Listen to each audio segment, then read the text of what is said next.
Okay. Yeah, live.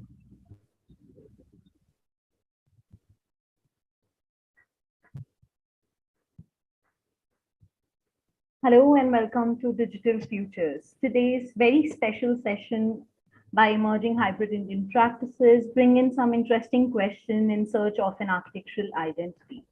Before we begin today's session, I would like to remind our audience about our session on Sundays, along with the FIU DDES doctoral program on Michel Foucault. Will also have our panelists Sanford Quinter, Behnaz Farahi, and Peter Makavia. And also following Saturday, we have a very exciting session on Rhino Volt by Block Research Group. Today's session will include 10-minute presentation by each invited guest, followed by an open discussion and closing remarks by our panelists.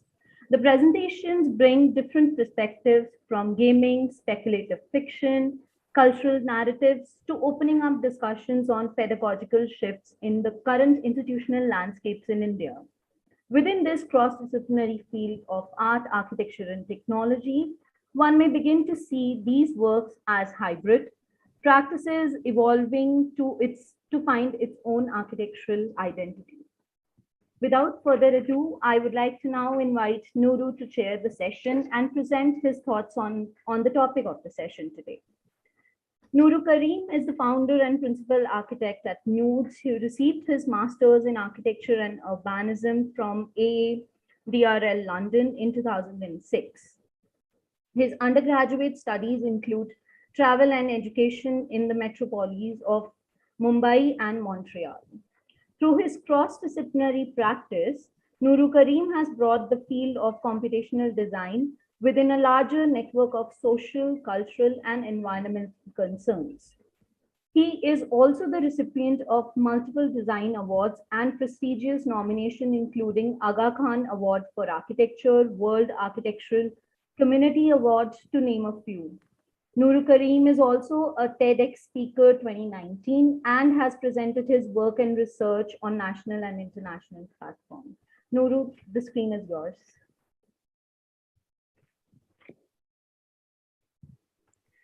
Right. Thank you. Thank you, Bhavleen.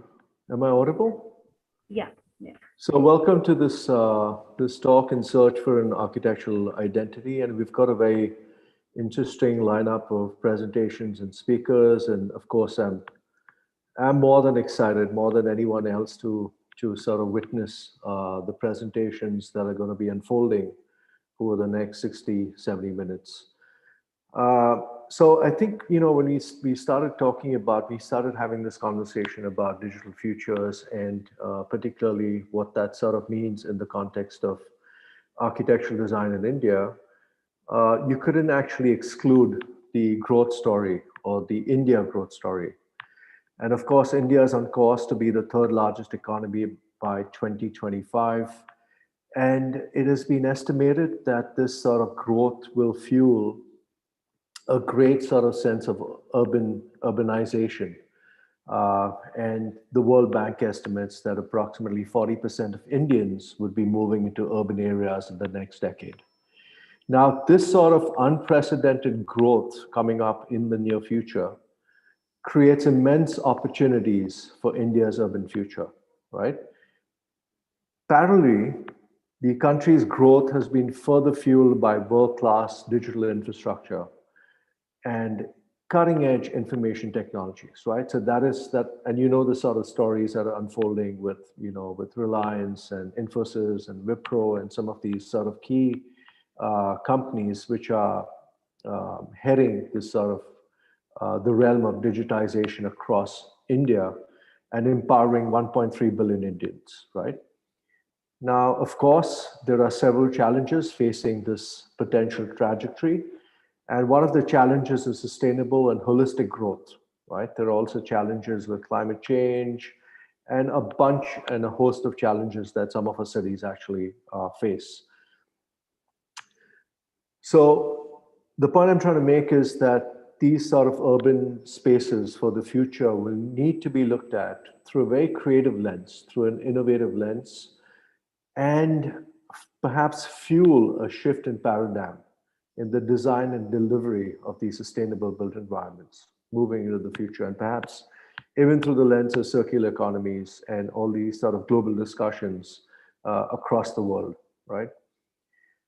And this is perhaps the opportune time for architects and designers working within the Indian context to reboot these existing architectural paradigms of the past, to lead the foray into unexplored terrain and perhaps rewrite this sort of future, right? The digital future. Now, there are a bunch of provocations that we thought about. And the first provocation was that about architectural identity. And even if someone is brave enough to venture into that sort of discussion as to what constitutes architectural identity, one has to be extremely brave to embrace that complex narrative and task. One way of actually looking at identity is something that stems over generations and decades of building civilization in cities, right? And there are several experiences in historic cities which were sort of deeply rooted in the context of place and culture, right? This is, of course, a very complex task to sort of understand this semantically, to understand this even at a philosophical level and a level of the way we actually experience our cities. Very often, these architectural identities are viewed as mirrors that reflect social, economic, cultural, and political forces.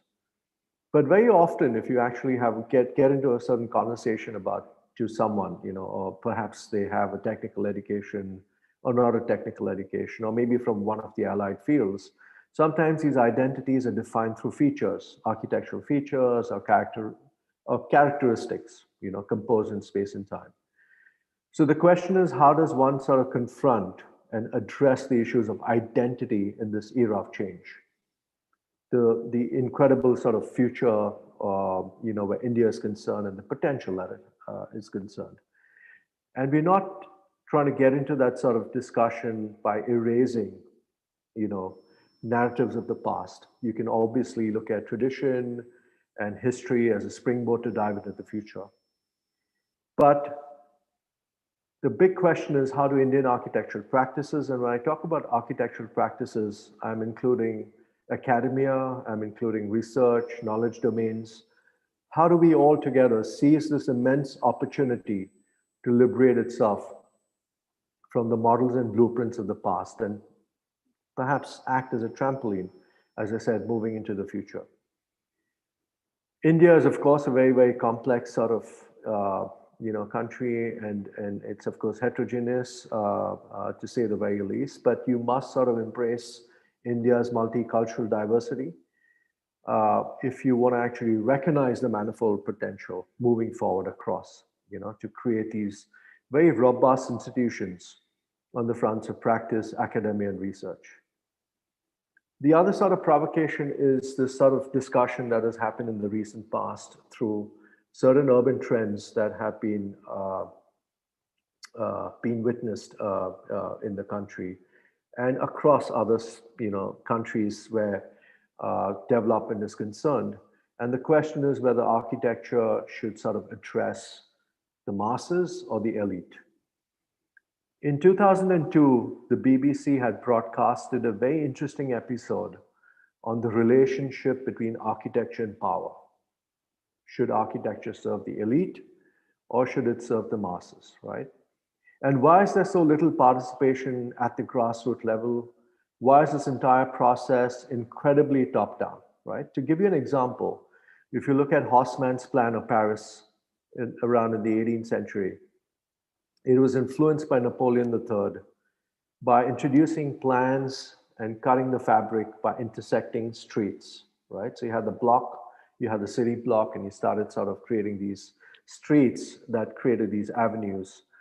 And these are smaller sort of examples which have a manifold sort of magnitude on how the elite's decision-making has shaped architecture and urban identities.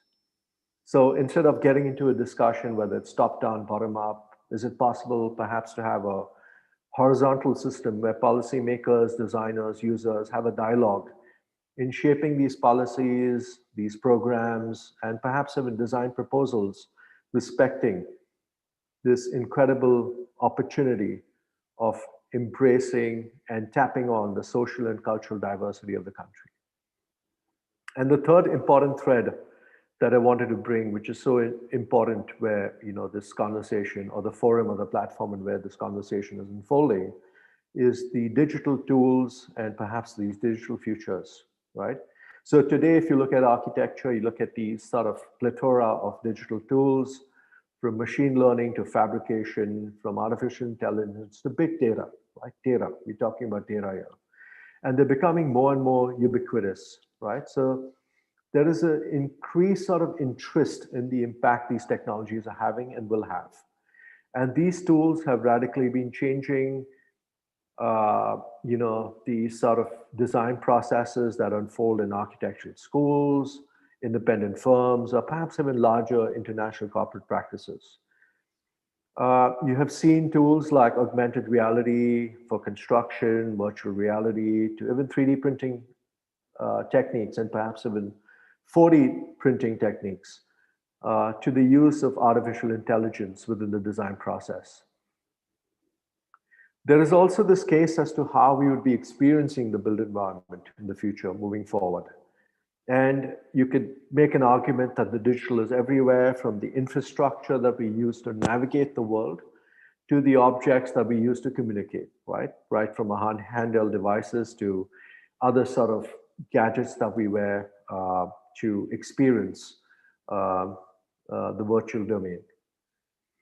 So the other question is, can the digital aid, or how can the digital aid in the creation of these new spatial models that are perhaps more equitable or more inclusive?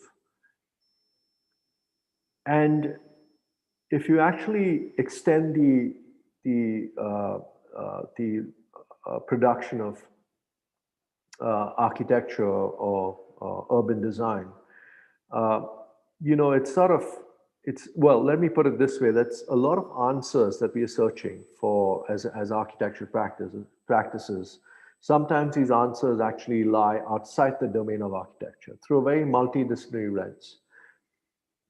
And history has been witness that a lot of interesting moments in architectural history have been shaped by emergence or technological innovations in aeronautical industries, manufacturing, automobile, shipbuilding, aviation, and even animation industries. And these tools and techniques have rapidly proliferated within the production of architectural design from the 80s onwards. So you see from the 80s onwards, it's been this immense sort of surge of understanding the sort of impact that these industries could have, and the sort of cross multidisciplinary sort of language that could emerge from this dialogue. So it's very important to note that when we talk about the history of architecture and design, we need to understand that the canon from which it draws is something that's ever evolving. It needs to be understood as a continuous process of evolution. And these sort of tools allow architects and designers to create immense opportunities across even international audiences, including wider groups of people.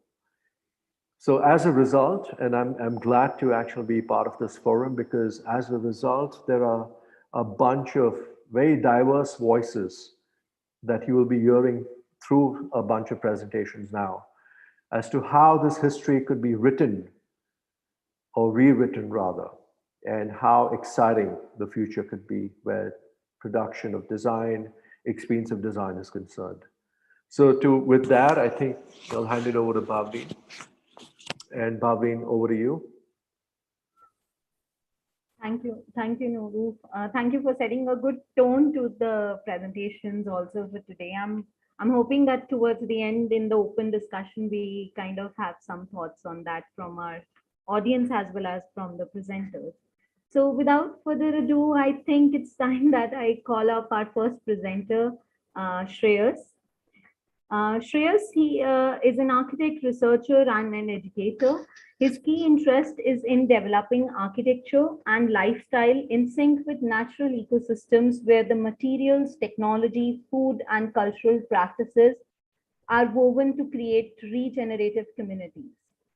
He is the co-director at New Material Research Center at the ISDI School of Design and Innovation in Mumbai, which provides a platform to discuss questions of sustainability through the lens of new material design and material systems.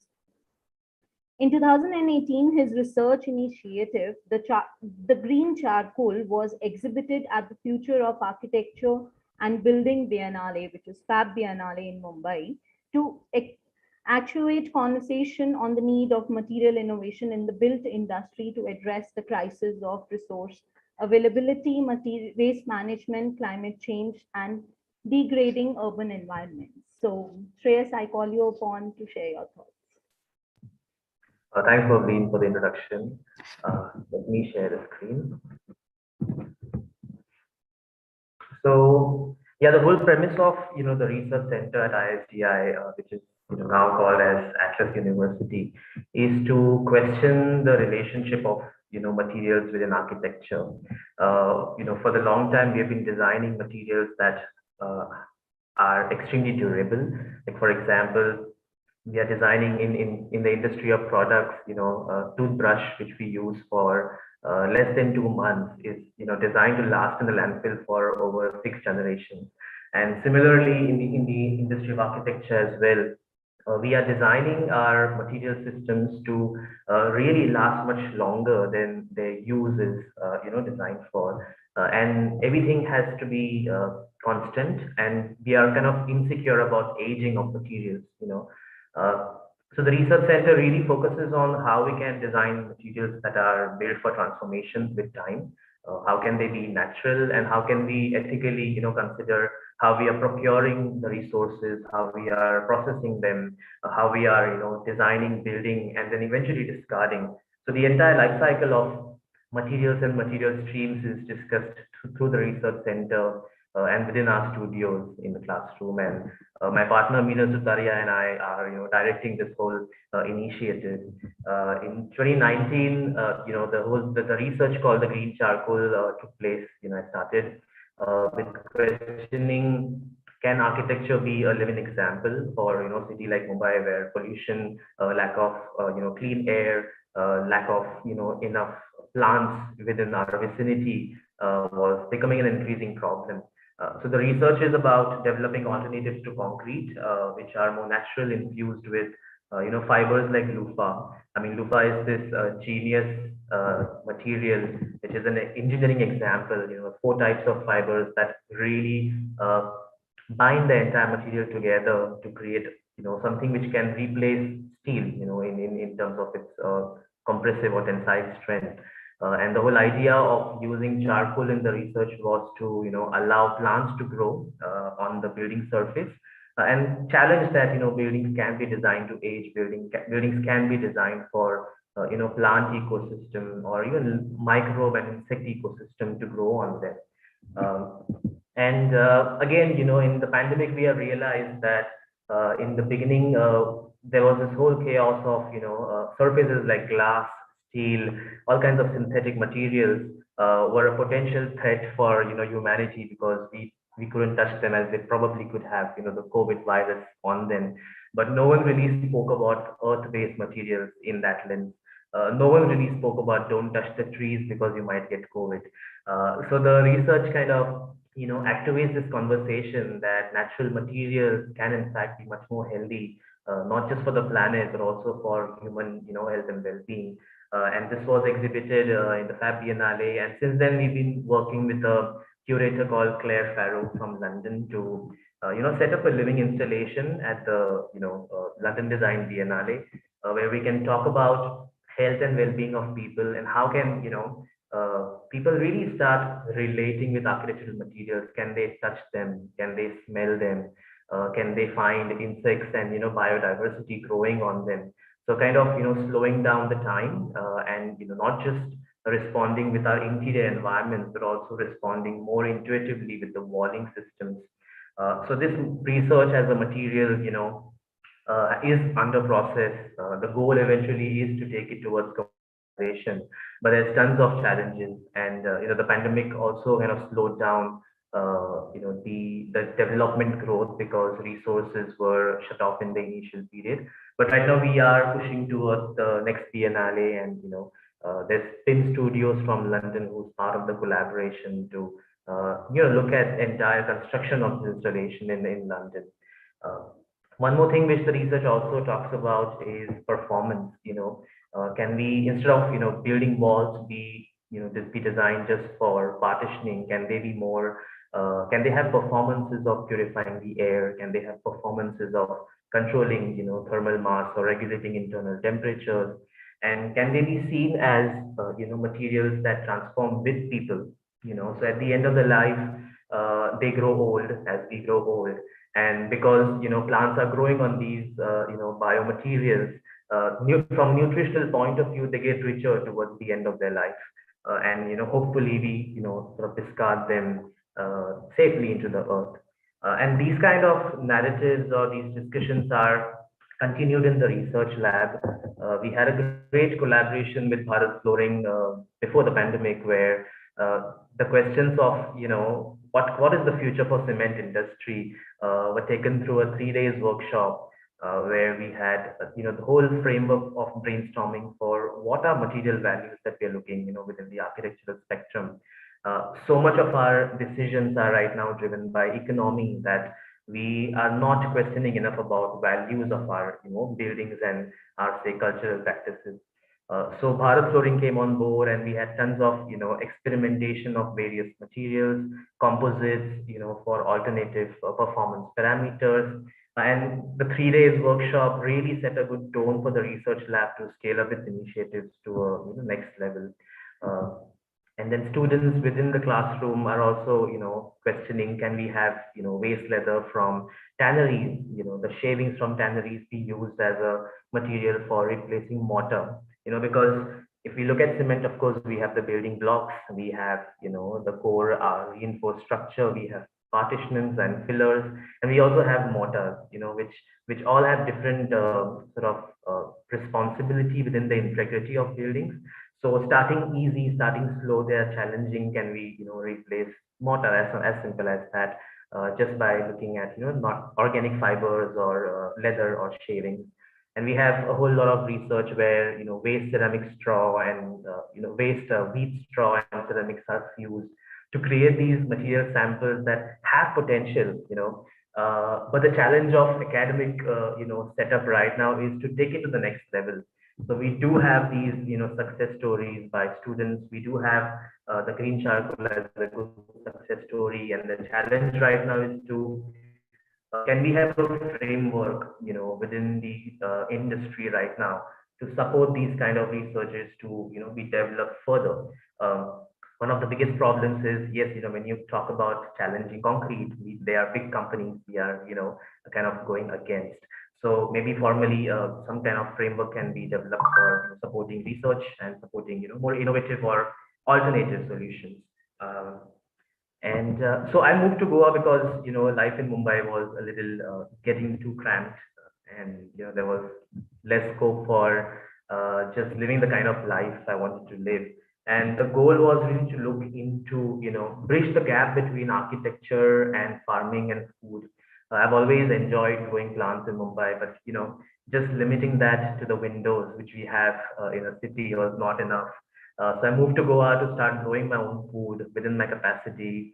Uh, the idea is, why should we only look at waste as material banks for future? Can we grow our materials? If loofah is a fibrous material for green charcoal, can we grow loofah? Can we grow agave fibers, which are again, used in the tequila industry, to of course, enrich the biodiversity of the land, but also use them within the architectural practice. And this is how traditional, life or the ancient life was, where buildings were born out of agricultural waste and life was very well integrated. So that's the reason I moved to Goa. And I've been ever since documenting a whole lot of, say, building practices, or even the natural fauna and flora which is there. A whole lot of range of wild weeds, are ignored within the community or just in general as in a country. And these have antimicrobial, they have medicinal values, they are antioxidants, and they have great scope of, being again fibrous construction materials, but they're not used in the right way. They are seen as just wild weeds, which need to be discarded because they're creating a havoc. So the goal is to, document right now all the biodiversity which Goa offers in rather the entire western belt, Maharashtra, Goa, Karnataka, right till the south, and find new avenues of, connecting food and architecture, together, because that's the way life can perhaps slow down. And, in the pandemic, we have realized how fragile our food systems were, you know. At least in the beginning, the markets were run empty, shelves were run empty, and people started hoarding out of the insecurity of not having resources, to eat. So can we look at decentralized, lifestyle where people are growing food in their capacity? They're using the alternatives, which, the waste materials which the food industry offers or the plants offer into their product streams or into their architecture streams. This is a very interesting example of, how construction once happened in Goa using coconut barks. So life of coconut tree or economic life of coconut tree is around 60 to 70 years. After that, it cannot give, new coconuts for sales. So they typically use these to create columns and beams for construction, and again, with degrading land quality, a whole lot of coconut orchards are underutilized, or they're not providing the returns which they are aimed for. So these become great resources, and it's also part of a meticulous way of working with the material. A team of three art craftsmen, nailing the wood down in a particular fashion to break it open and then, create these beams on the right side. And you don't see those houses being constructed very often, much like many other rural, spaces. Uh, the aspiration right now is to build a pakka house, a house in concrete and glass, which is, say, minimalistic or which is modern. But more importantly, every villager dreams to have a permanent house for the next generation, you know. But when they build these concrete houses, they realize they cannot support, that the houses can't support them from an ecological or environmental standpoint. And in summers, you will mostly find people sitting outside their houses because the concrete shell is super hot, unlike the houses built out of mud and earth and, wood and plant-based materials. So my goal is to, right now be in the Western Ghats and start talking about how plant-based systems can be, the next big thing over here. And much of the, much of our lifestyle right now is driven by economic model, and globalization has come in, so hard in the last 10 years. So can we look at decentralized economies where the aspirations of people are not to, migrate to cities, because cities are seen as economic, centers? Can we look at villages to become economic centers where people are growing these plants, they are growing a food system, they are maintaining their cultures, and they are generating revenue out of it, at the same time building healthy architecture for themselves, slowing down life, which we saw what the pandemic could offer. Right now, what I see is there's a missing framework, perhaps, where, people from villages are aspiring to go to cities. And much like you said, 40% of the population will be in urban centers 10 years later. And can we challenge that notion? Can rural setup generate as much economy as urban centers? Or somewhere, can we draw the balance between them? And also, people in cities have realized how unsustainable life can get with poor food quality, full of pesticides and chemicals, poor air quality, being stuck in traffic for, disproportionate amount of time, and they're moving to, peri-urban centers or rural setups to, comfortably work. So this is the kind of framework which I'm right now working on, to understand how can, life and architecture, lifestyle and architecture be woven together. Um, Seaweed is one of the current researches that I'm looking at, where seaweed is the future of food. It is highly nutritious from point of view of being a fertilizer. It's being used right now in the medicine industry. It's been used in the agar is used in chemical and gel industry. And right now in our country, Kerala is the state which is looking at mass production or a rapid increase of seaweed harvesting, because they have found a capacity in it. And my goal is, like, can we look at this material as a building block for the future. And food is something which I do along the side. And if you see in the presentation, and much of these resources or ingredients used in making the wine, making just sort of say lunch, breakfast, simple things, they are all drawn from local gardens. They're all drawn from foraging in the forest, most of them. And if you see, there's this anti-climax in the entire presentation, where it begins with say rapid prototyping of 3D printing, or using CNC to create hyper hyper surfaces which add performance to materials, and it's then going down to agriculture, farming, going down towards growing your food, and living a healthy life. So these are the two spectrums which I'm trying to negotiate through right now. And the bigger question to ask is, can we change, or can we define what aspirations for digital we want? Can aspirations for digital for the rural India be defined formally, and similarly for the urban India? Because right now there's this transfer of people from one place to another, which is great because we are sharing knowledge and experience out of it. But can we have a more formal framework where we value the local ecosystems, we value the local cultures, and we try to retain them, because there is proven benefits from sustainability point of view, or rather from regenerative point of view. When I say that, if you take an example of a tree, in its life, or in 1 year, one tree can produce, say, hundreds of fruits, mangoes, jackfruits, and watermelons, and coconuts. Can we look at building from similar lens, where they are growing much more within their life and not taking away from the resources?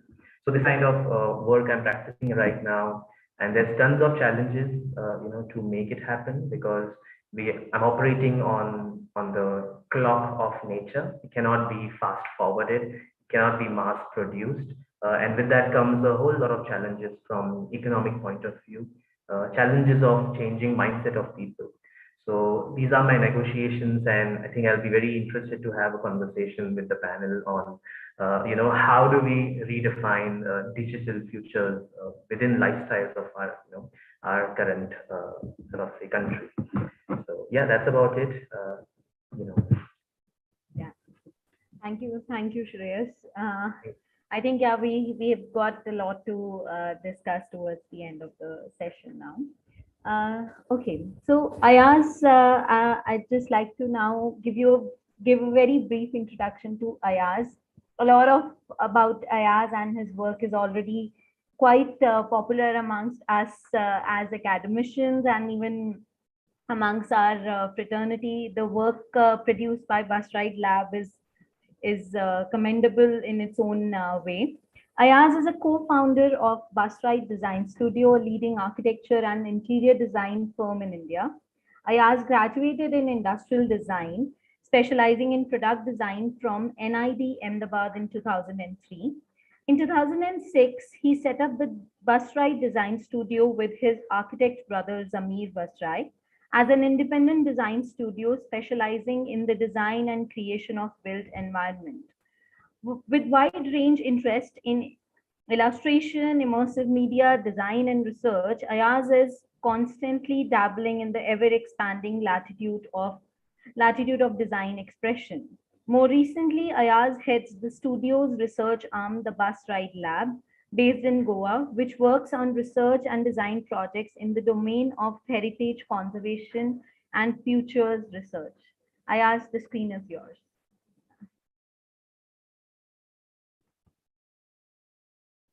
Hi, hello. Thank you very much for having me. It's a very, very exciting format, really amazing people. let me just quickly zip through my presentation.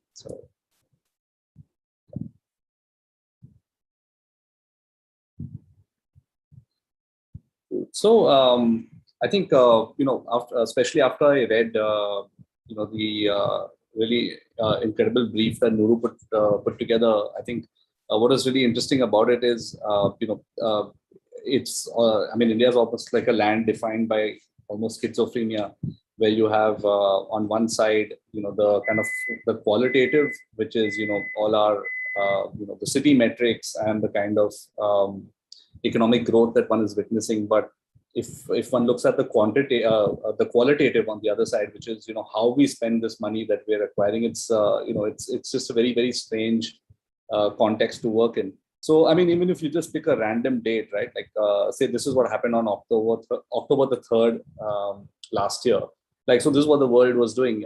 People were kind of protesting the Texas abortion laws. You had Facebook anticipating more accusations from the whistleblowers, and North Korea and the UN Security Council were kind of at loggerheads.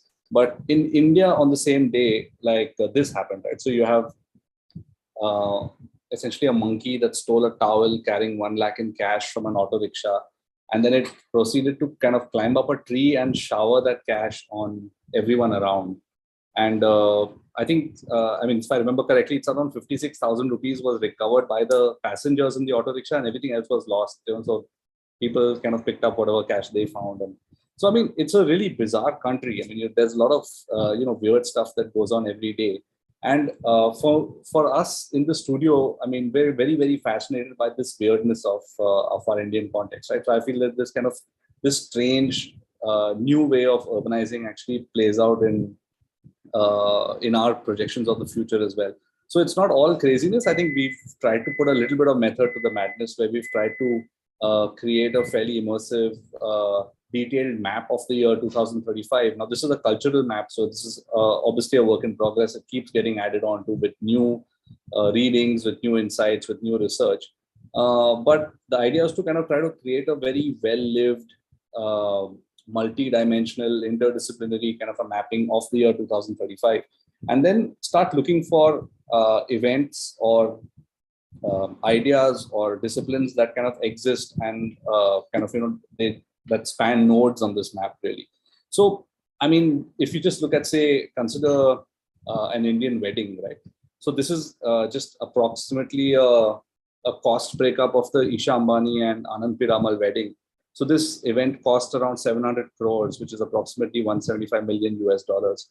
And if you look at the India's Mangalyaan mission, right? So the cost of that event was around 450 crores, which is little more than half of the cost of a wedding. So, of course, these resources exist and they are used by different agencies for different end results. But how it kind of plays out is really interesting to think about. So when you look at the weirdness of the present, we're always trying to imagine the weirdness of the future, right? So this is an image from a future Bombay, where you have the kind of lovers at Marine Drive witnessing the first of many city launches, right? So there's a huge amount of projected Indian billionaires by the year 2035, almost in the range of 500 plus. So once you have ambitions like Elon Musk and Jeff Bezos, you have a lot of the Indian billionaires taking to space, but they will do it in a fundamentally different way.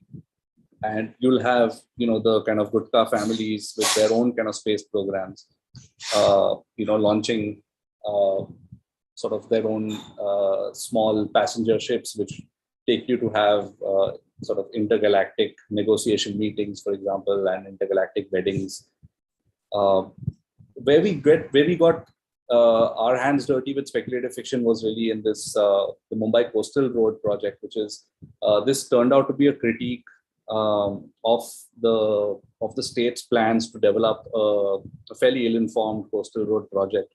And we got together with a group of other friends and architects called the Bandra Collective, which is a group of other architecture studios, all with kind of similar interests.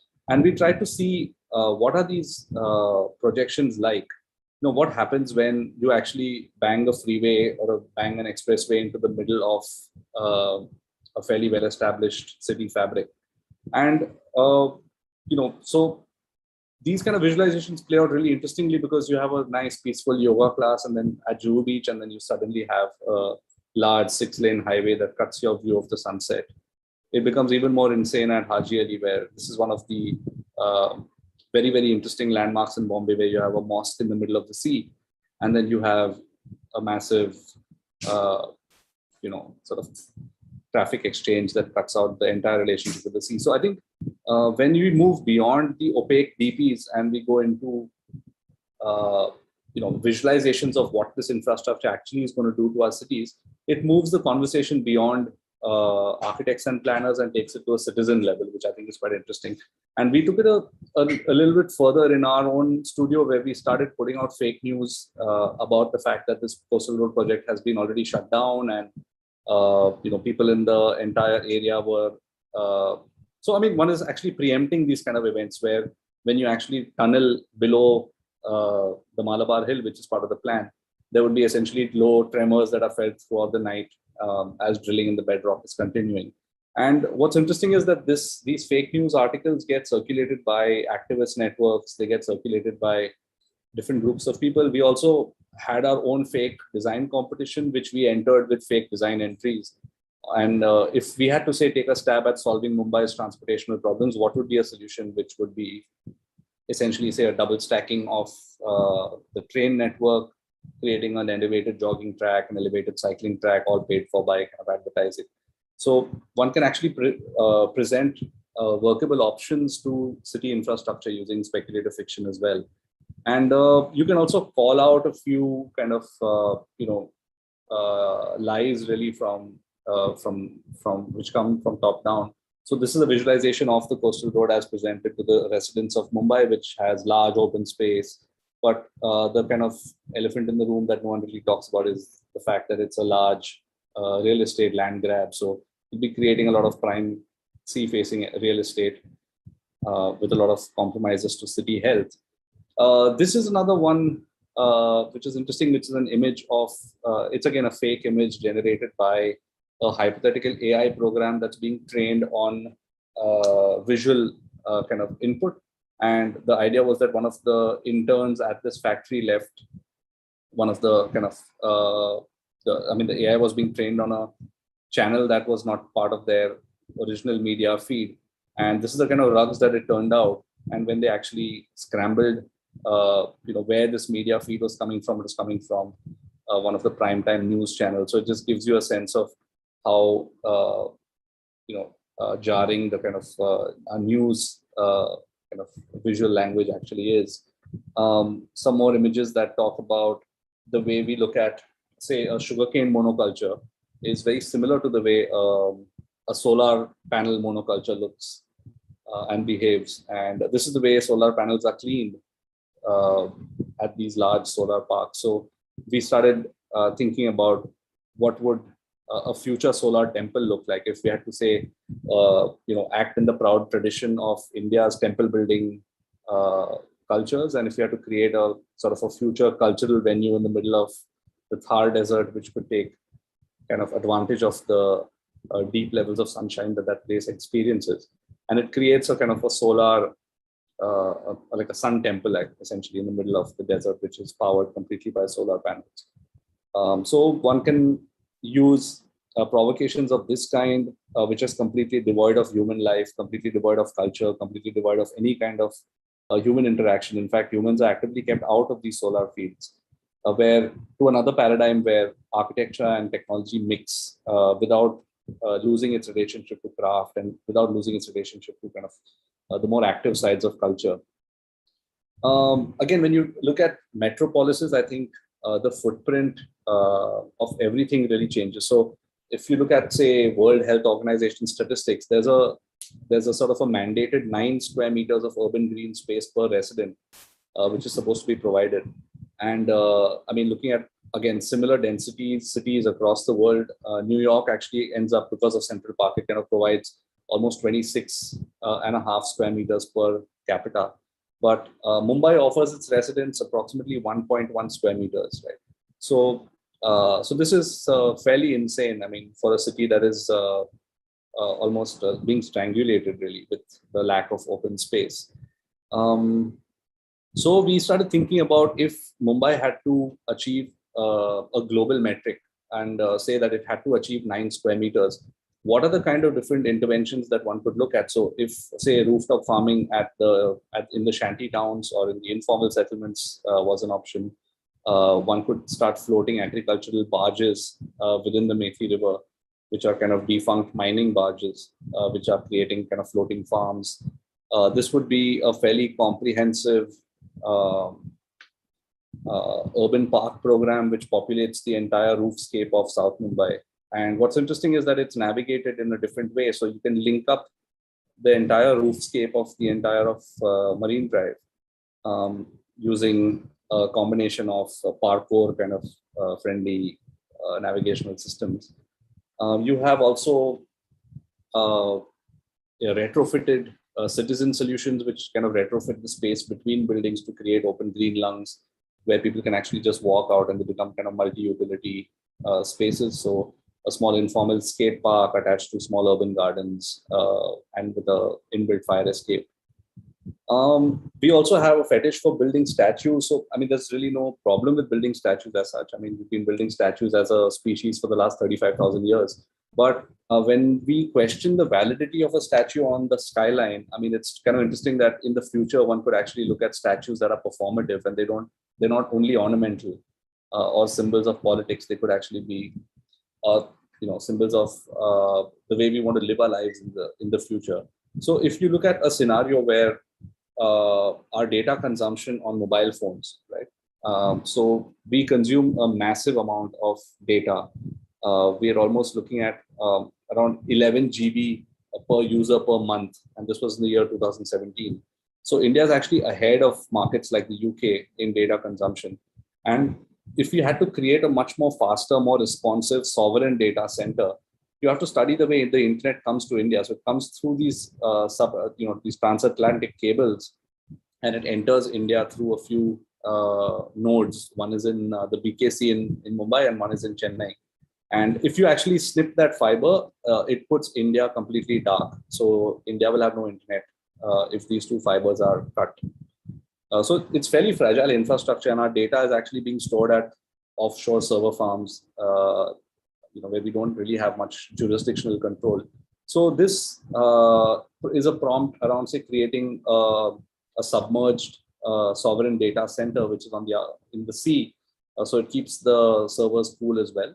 And the two kind of screens that you see are sort of competing algorithms that are playing a very high frequency game of Pac-Man to select which algorithm gets to optimize the city's data. So if you had to look at, say, Gandhi being a fairly ubiquitous icon, this is a e-waste mine and sorting center. So this sort of processes the city's e-waste. I think India is number 5 in the global e-waste production rankings. And all the gold that's rescued from the PCBs gets flecked onto the statue sequentially. So you have real-time data visualization of how much gold is being rescued. And of course, it gets interesting around, say, harvesting offshore tidal and wind energy, an offshore desalination plant, because most of our Indian cities are going to run dry by the year 2040. So these are things that actually statues could really do and be performative in the future. Along with some of that kind of stuff, we also do some more strange things. So we kind of write future political party manifestos. This is the Bharatiya Bhavishya Party, which looks at what a future political party could look like and what their mandate and manifesto could be. We're also looking at, say, things like reimagining what a border condition looks like between India and Pakistan. So if you had to, say, remove the border and build a park, how would that work? And it kind of helps us inhabit an interesting future to discuss, really. This is a place where you could store data fairly efficiently. So this is a kind of a thermal spa, which is used by hikers and trekkers when they climb up beyond Ladakh. So the sort of thermal runoff of these large server towers, they feed a thermal spa kind of a construct, and people can actually go skinny dipping in icy climates. And this is again a vision from the future where you have the drone visitors to the Taj Mahal actually for the first time outnumbered the human visitors because of the air quality in Agra. So people actually visited Agra and sent their drones to see the monument rather than risk going out themselves. This is if indigenous craft communities start adopting high-tech objects. So you can have a Bidri drone, for example, which is an object of fetishized high consumption, but sort of creating new employment for crafts communities. And this is some other fun stuff, which is looking at creating kind of immersive point clouds using traditional Indian sort of art and craft. So this is from Gond, sort of extracting a pixel point cloud from the Tree of Life, which is a fairly well-established Gond motif. And this is some sort of partnership work we did with Ayush Kasliwal's studio in Jaipur. So they had done some amazing documentation of the structures of the Taziyas in Jaipur, which is a Shia Muslim tradition. And we kind of use their mathematics and documentation to create new objects for sort of VR applications. So these objects have a digital life, which is beyond the Taziya, which gets destroyed after 30 days of Muharram, essentially. And some more work with some more partners. This is some fan work for Antariksh Sanchar, which is an amazing indie video game project, which I think you guys should definitely check out. So this is some work that we've done with them. We're kind of working with their photogrammetric assets to create, zero gravity temples in VR. So how could you use reappropriated artifacts from the real world, change their materiality, change their gravitational response, and kind of create meaningful objects in a completely different domain. So yeah, thank you.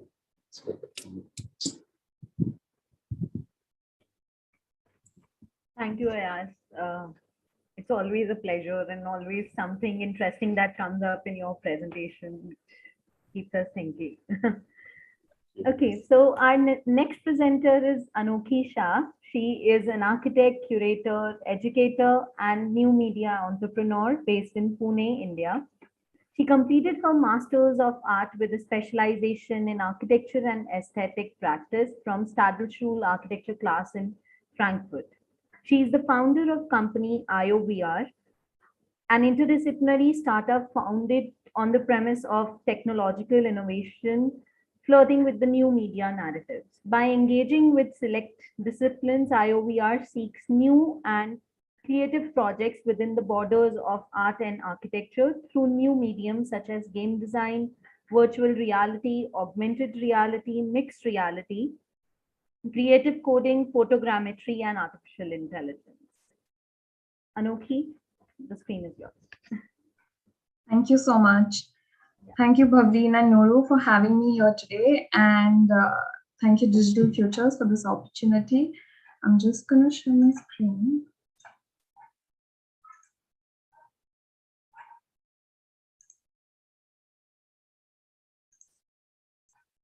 Is it visible?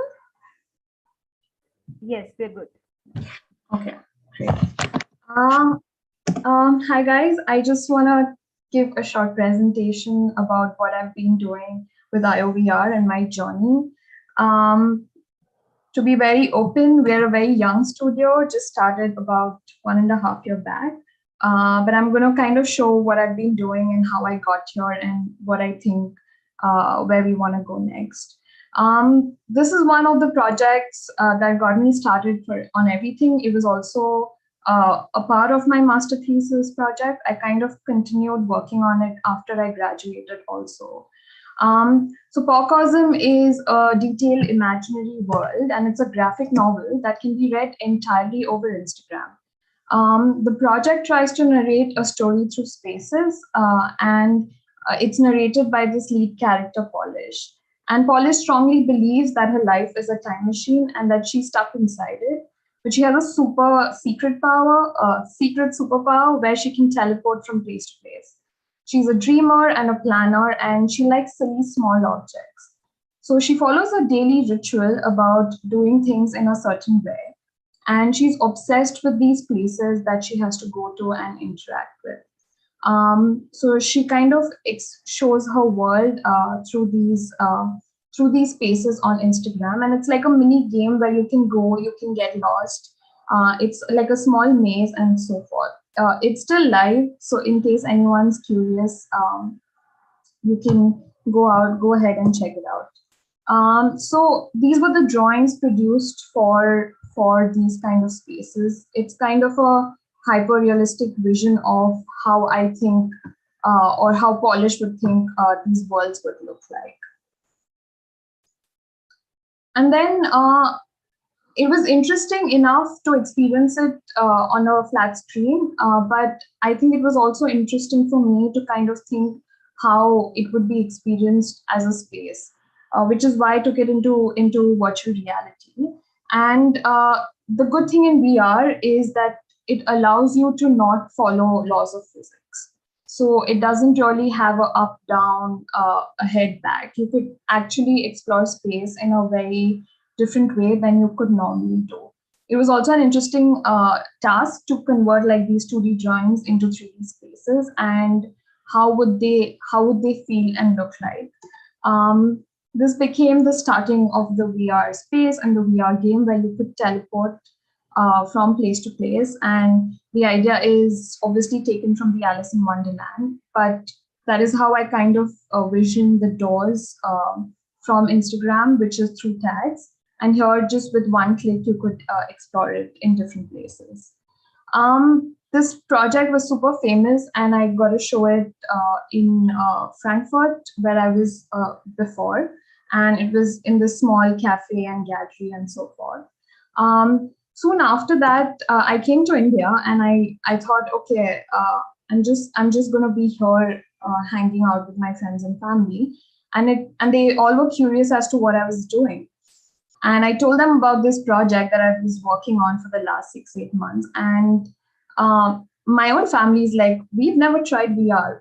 That's when it struck me that a lot of people in India have not really tried VR, especially a lot of people who are around me in Pune, because abroad you get this chance to just go and walk into an exhibition in a gallery or a museum and then get a try. But here, it's kind of difficult to explain to someone how you could experience space in VR. So I approached the local center, which is for culture and creativity, which is called Tika Working Studios. And I kind of convinced them that I wanted to show my works and so forth. And after they saw the whole project and they saw the visuals, they were really impressed. So they kind of allowed me to set up this VR event, which was open to everyone to come and try and explore the project and so forth. And the reactions we got were great. And luckily, this was the direction Tika Working Studios wanted to go into. They wanted to get into new media and new technology and so forth. And meanwhile, I have also been associating myself with a lot of these tools and all of that. So there's a lot of research happening at the back end. So this is a video from the Podcasm event at Tika Working Studios, where basically everyone from Pune was invited to come and try and enjoy the space. After having further talks at TIFA, we decided to do a whole new festival around this idea of new media. So this kind of became the starting point for TIFA's annual New Media Festival. We call it Siberia. So this is Siberia 2019 edition, which is a 4-day festival where we had works of 20 different artists, 10 national, 10 international works. And also we had conferences, talks, lectures, and so forth. So it was a big thing for a city like Pune to kind of open into this whole new tech field. We had dance parties, algorithms, and everything from light projections to interactive mediums and VR and so forth. So this was kind of where I took a role as a curator. And it was one of the biggest things that happened also at TIFA, because it was the first time that we had so much interaction with the audience and the works happening. Soon later, I decided, okay, maybe it's time for me to start my venture. So this was a decision I made early 2020. Now, in hindsight, I'm not so sure if it was a good time to start a new thing, but well. IOVR was something that I thought needs to happen because it's what the different skill sets that I can bring and put together. And I started jotting down these points or these ideas that I would like to, and as a new venture, obviously the way it looks or the visuals of it becomes a big deal. So the first,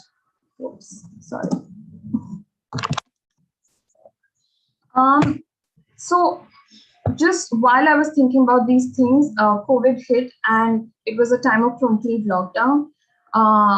I was unable to travel, and I was listening to these different stories about how there were leopard sightings in different parts of the world, animals near the Golden Gate Bridge, and so forth. And I remember listening to a podcast where they talked about how whales are communicating and it's being recorded because there's so much less noise on the ocean because ships are not moving about because of the lockdown. And it kind of made me imagine these worlds as to what would be happening in different parts of the world right now. And I thought that was a great idea for me to start making the visual identity for IOVR. So kind of imagining these worlds that have a narrative, and which is why we started with that kind of idea. Soon later, we were approached by an architect who basically had designed these prefabricated hexagonal houses. And he was having trouble making people vision how these angular spaces would look like. So he approached us, and they were just walls. He was like, you do what you want in the inside. So what we did was we kind of created this VR experience, but it was not just necessarily through the headset. We managed to put it on the web. So web VR became something which was very important that came out in the pandemic, because it allowed everyone to just use their web screen from the phone or the computer, and they could kind of explore and see different kind of spaces. So this was the first project that we got commissioned for, and a lot of people seem to be interested in this web VR idea because it kind of allows it to be more immersive and so forth. Some drawings we made for that. This was another workshop that I did with DigitalFUTURES. So a few of my old tutors, they were from who are now at Ayaz, they were gonna be teaching this workshop. And a big part of what I do is also trying to learn new skills, because technology is constantly evolving. So a big part of the studio life goes in learning new tools, researching new things, and so forth. So this was another project that we did, and it's called Live Stream Architecture. And it's basically a workshop where we used a game engine to develop an interactive project, which is controlled by real-time social media. In this case, we use Twitch, and we use machine learning tools to interpret collective text from social media. So we used Twitter, and we did like sentiment analysis, and the game was hooked onto the Twitch. We used our personal computers as a server, and the game was hooked onto Twitch, and people could come online on Twitch and type things, and this would kind of help building the building. So it was of great interest to me to understand how game engines could become future tools for representation, but not just that, but also how games could be used as tools to design architectural or urban spaces. Because there are a lot of parameters in the game engine that you can actually play with, and it allows for that interaction for other people to be a part of. This project was with the tutor's help was successful enough And then it got me thinking about making like our own version of the game. So thinking of like fiction and being a whole huge fan of that. Also, we played a lot of video games last year. So what I knew is that I would usually travel, knowing friends, having friends all over the world, but I didn't get to do that last year. So I ended up playing video games with them, which was a great way for us to interact and do tasks together and kind of explore virtual space. So it became interesting for me to think of games as a tool or a medium to kind of explore different ideas. So this was a speculative sci-fi futuristic world if we humans ever managed to make a colony in space. That was the narrative about what I wanted to go about, and we tried to build the game around it. Just some visuals because I don't think it's complete. Plus, I don't think it was super successful because we kind of got stuck in a lot of ways. But I think it was a great starting point, and which brings me to this question of play and. Like, is it possible to explore spatial and interactive possibilities of virtual environments as a space for new thoughts and new aesthetics that come forward from culture and technology? What platforms can be used for modeling these new discourses and the articulation of these new works? How do we make freedom and playfulness, which is traditionally granted to artists, accessible to a wider audience? And how to design situations or objects that can stimulate activity and participation that could lead to a transformation in a viewer or a social context, which connects back to Siberia at TIFA, where we're very excited about this idea of play. And we looked at video games for 2021 to kind of think about how the idea of play in video games can be incorporated in different disciplines. And we did a podcast series with a bunch of my colleagues who have specialized in these different topics. And the idea is not that you take these elements and you just make a game from it, but how you could use this in different disciplines or different practices. As a continuation of that, we also did in collaboration with Goethe Pune, we also did a webinar series called Game Spaces, where I was lucky enough to invite a bunch of people whose work I think comes under these kind of topics of aesthetics, narratives, virtual space, and so forth. And Drew, who's here, who's going to be speaking soon, was also a part of it. So yeah, this was what became a part of research and kind of thoughts and questions about where we want to go next. So yeah, that's kind of me trying to explain what IOVR is overall. And like I said, we are a multimedia studio. I do not think architecture has to be only one thing. It could be a mixture of different mediums, and I think that's just become the norm now. We try and use art, architecture, technology, and we merge it together, but there's a lot of research also involved in the back end. What next? So we have different directions that we want to move into. Obviously, we are constantly making new projects and new publications, and we have a lot of commission projects going on right now.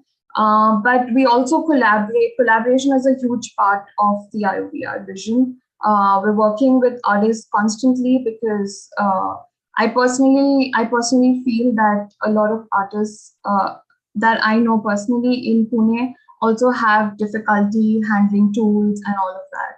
So it's always easier for them to be collaborating with someone who's using these tools on a daily. Working with a lot of institutions. I do a little bit of teaching where I've taught AR and VR tools and so forth. So the idea is to keep continuing the collaborations and to kind of grow in a community. That's it. Thank you. Thank you, Anoki. Thank you for walking us through IOVR's journey in the last 2 years. Our next presenter, like Anoki mentioned, is Dhruv Jani, who is the founder of a game and art studio called Oleo Menges, where he practices at the intersection of post-colonial writing and interactive fiction. Dhruv uses games to study forms of colonial authority and the histories that are occluded by such inequity. Practice, he attempts at using hypertext to engage in contemporary historiography and pollute reductive records of the past or of a people. Dhruv, the screen is yours.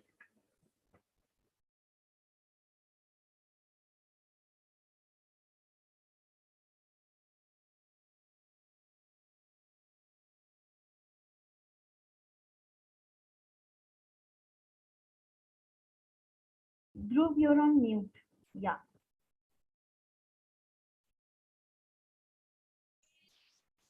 Sorry. Thank you so much for inviting me. I'm glad to be a part of this conversation with such incredible practitioners. My pronouns are he, him, and I write games at Oleo Menges with my partner, Sushant Chakraborty. In January this year, we started working on a project with two Chinese collaborators, authors, to create a short video game for the Final Prophet exhibition at Shenzhen. The Symmetries of an Absence, as the exhibit was called, sought to ponder the relation between a carceral state and the bodies that are contained within it and are allowed to move within it. Written in 2 languages, it contemplates the violent cost of withdrawing people from public landscape and imagination while distilling the private grief of state-mandated detentions in both our countries. Played by 2 people, the game is an endless walk through a half-remembered town as you try and wend your way towards the other player, while remaining confined to the extent of your own screen. A duplicitous creation that obfuscates the distinction between the volume of a game and the flatness of the projection on which it is played. I mentioned this particular work at the outset because it is a fair introduction to a principal concern in our practice, the counterfeit nature of virtual space and the powerful pantomime of virtual bodies. We work at the intersection of interactive fiction and anti-authoritarian historiography, and we try and give form to incomplete histories and lost repositories, effaced archives and ruined monoliths, the absent bodies and the missing voices that are the detritus of progress. Rather than demand answers from our anticipation of a future that is more uncertain and volatile by the day, we believe it is time to confront the absurd notion that looking at the world through a different interface might automatically reconfigure its many iniquities. A lot of our process in crafting these fictions, the visual residue of which you see as screenshots, is a meandering amble through the annals of colonial history as we trace continuous narratives of imperial power into modern-day hegemonies. In the pause between the ringing was one such experiment in interpolating the history of telegraph lines, intravenous cure for cholera, and the annexation of Sindh. Created as a commission for the design play Disrupt at V&A, it is an endless phone conversation, an autoporic ghost story with no possible conclusion, and a grand chronicle of the violent history of telephone mining in British India. It chronicles the town of Telephone Nugget, where giant monolithic telephones were once extracted by great teams of elephants from burning bakelite pits, and where a great debate about the language of such extraction led to a violent killing that condemned the town to its latter-day obscurity. It is a game deeply interested in notions of territorial margins and the transgressions of bodies and memories across borders and languages in the form of a perpetual haunting.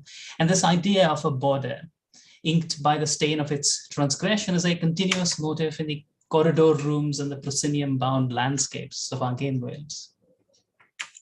We are fascinated by the seclusion of our identities and the insularity of our boundaries, and the nature of authority that can confer such an absolute promise. Working with a bifurcated medium in the form of hypertext, we are particularly interested in the susceptibility of these sacrosanct ideas when players are allowed to probe and question them with a degree of irreverence. A political border, though imaginary, is often manifest in a single fence or a military outpost or a stamp on a passport, something that cannot be duplicated or translocated with ease.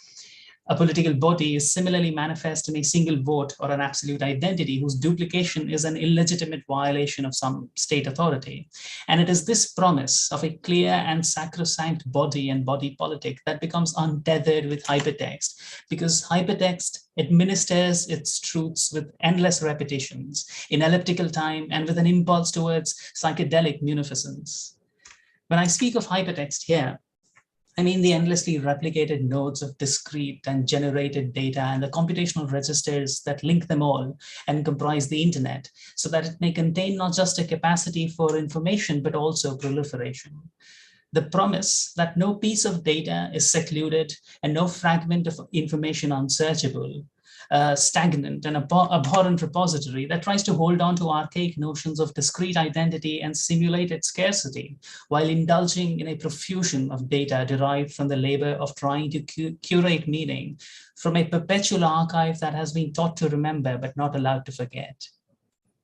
Repetitions have long been the principal source of legitimization and truth-making, so it is no wonder that the extraordinary duplication of the internet should thus overwhelm our faculty at being able to delineate truth from fiction. It is the Gnostic medium of propaganda that can inspire the faithful to violence by repeating its imagined truths to those of us who are most susceptible. And it is the medium where, once attained, this violence is flattened into putrid images that are witnessed and ignored without remark or recollection. The hypertext of the internet is the stage on which the theater of our public lives is now conducted and the state in which a memory of our performance recorded. Amidst this prolific register of record that dislocates places and bodies from spaces and identities, we believe there is a renewed possibility to author a pirated history of our times and resist the puerile impulse of a forever surveilled reality and its incomprehensible simulacrum. It is in search of a vocabulary of such historiography that we created The Uncertain Repetitions of Truth, a collection of short interactive fragments for future landing at Serendipity last year. The game is played in circular motions like the winding of a clock, and it is an odd compilation of stories about people caught in the intimate dance between timekeeping and truth-making. They are stories of repetitions and hauntings, finger bones and Xeroxes, imprints and doppelgangers, and the countless ghosts who linger between the finite delineations of a clock. A Rabelaisian and macabre history of the period during partition, told through tales of several silver pocket watches, where the winding mechanism is held in place by a filament of the human bone, extracted from bodies of those killed during the riots that followed the tracing of the very imprecise Radcliffe line. The idea was to search for a temperate form of narration here, one that would allow radical interventions into august domains of historical discourse without collapsing into metaphor or nonsense as they would in analog form. A set of critical traditions built to explicate fissured agodic narratives that account for a reader's labor and complicity in the creation of meaning. We know that each hegemonic age is accompanied by an obliteration of lived histories and local memories, of customs, rituals, dialects, of stories and inheritable knowledge, and that under any authority, some stories from the fissures of gender and identity, place and caste will simply not be told until the violence of their recollection and the absurdity of their form is not somehow accommodated in the method of their telling. An accommodation that we seek here in the operational logic of interactivity and in the delight of play, so that one may use its generous form to excoriate Orientalist fallacies and to start to draw severe attention to the needs of labor, bodies, gender, memory, identity, community, and erasure.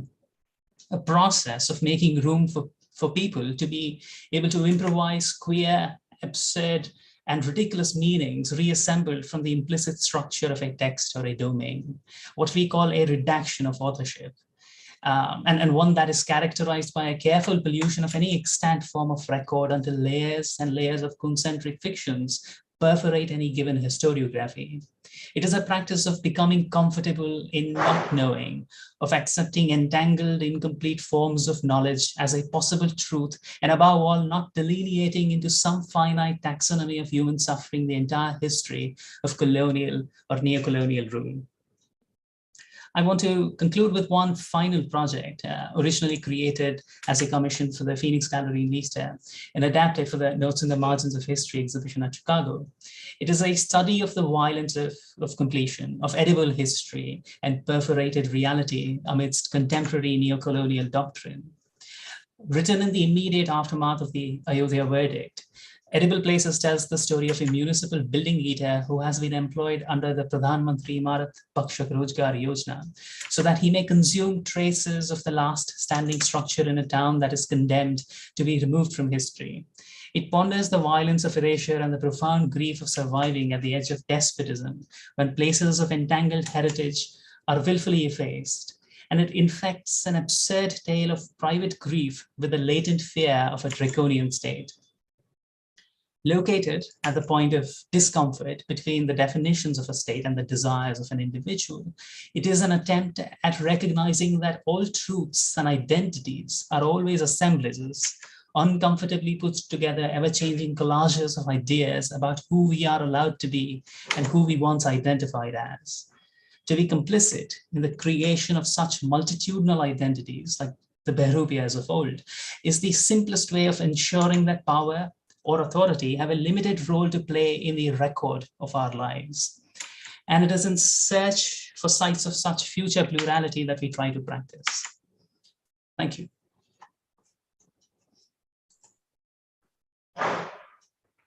Thank you. Thank you so much, Dhruv. One is to keep up with the time, and the other thing is your work has always been incredible, always been intriguing. So our last presenters are very good friends and people from architecture field, education and practice who have always inspired many minds.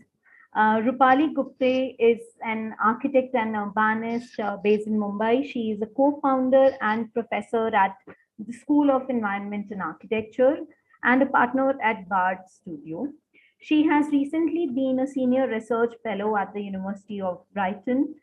Her work involves research on contemporary South Asian architecture and urbanism with a focus on housing and urban form, tactile spatial practices, and the role of gender in shaping habitation. Her work often crosses disciplinary boundaries and takes different forms: writings, drawings, mixed media works, installation, curation, conversation, walks, and spatial interventions. Her work has been shown at the 56th Venice Art Biennale, Sao Paulo Biennale of Art and Architecture, Seoul Biennale of Art and Architecture, and galleries and museums such as Makba, Matt Museum, Devi Art Foundation, and many others. Prasad Shetty is an urbanist based in Mumbai. He is one of the founder members of School of Environment and Architecture and currently teaches there. He has also been one of the co-founders of urban research work CRIT. Prasad has studied architecture and urban management. Earlier, he has worked with Mumbai Metropolitan Region Development Authority as an urban manager, Heritage and Environment Society as secretary, and Kamla Raheja Institute of Architecture as a lecturer, Town Administration of Mendefera, and as an urban management expert. His work includes exploratory research and experimental pedagogy on different aspects of urban forms, experience, practice, and culture. Prasad, I invite you here to discuss your thoughts. Thanks, Davleen, and thanks, Nuru, for invitation. Let me share my screen.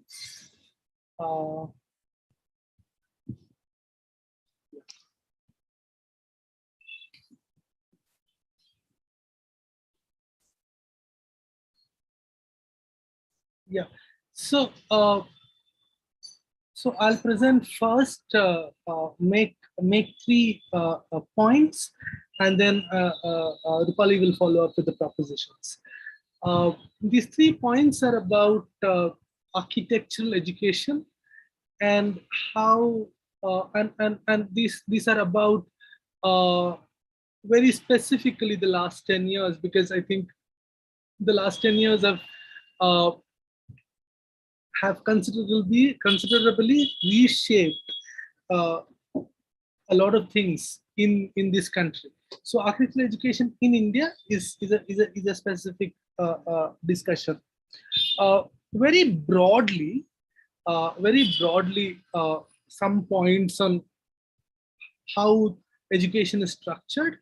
The first is really the way we think about space. We think about space through the orthographic projections, which came into India in 1880s, literally 100 years ago, 120 years ago. And these have consolidated as ways of thinking about space. They make space as measurable entities defined through some standards and stuff like that. Of course, there were earlier ways of thinking about space because very complex buildings were produced before these drawings came up. We still do not know completely how those buildings were produced. The drawing cultures were very different. There was a lot of poetry involved in drawing. There was a lot of metaphor involved in drawing. There were a lot of other things involved in drawings, which were all taken over, which were all kind of wiped out and kind of settled through this institutional form of orthographic drawing. And this is something which is practiced even today in the making of built form. You need shop drawings of this kind to think about how the building is to be made, and even to think about how the space would be. That's number one. Number two, if you look at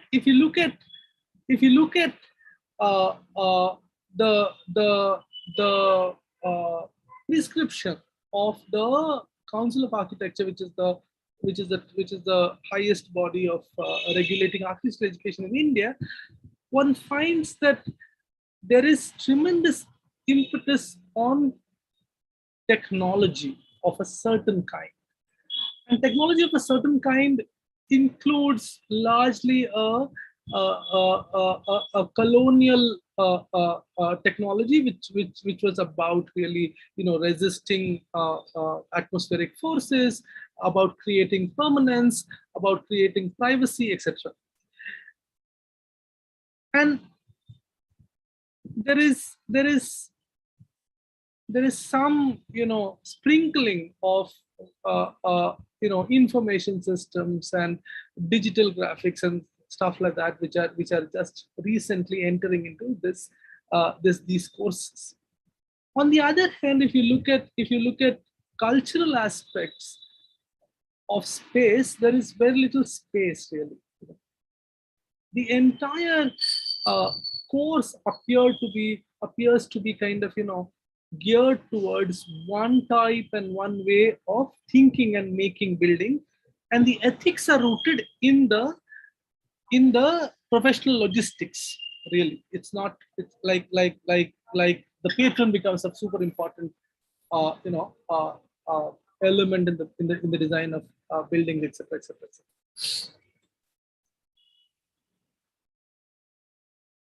Most education in the country is controlled by state universities, and if you read any newspaper,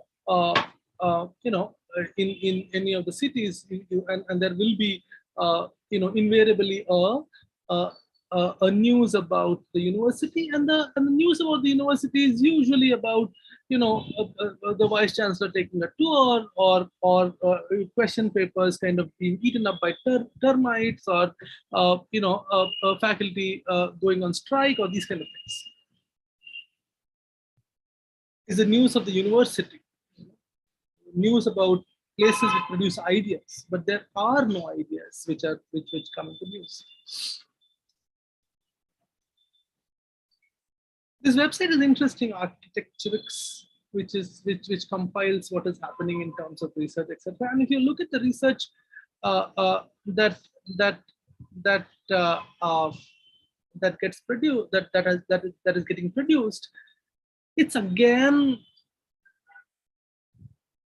hinged largely around the identity questions. So the identity obsession in terms of what is Indian architecture or what is Indian form has dominated the thinking until 70s, where the 70s kind of, you know, this question was reconfigured as a question of environment, and then today it is kind of, you know, the environment and local and kind of, you know, become the identity questions which continue. So you'll see a lot of work around you know, many forms of many variations of the identity question, really.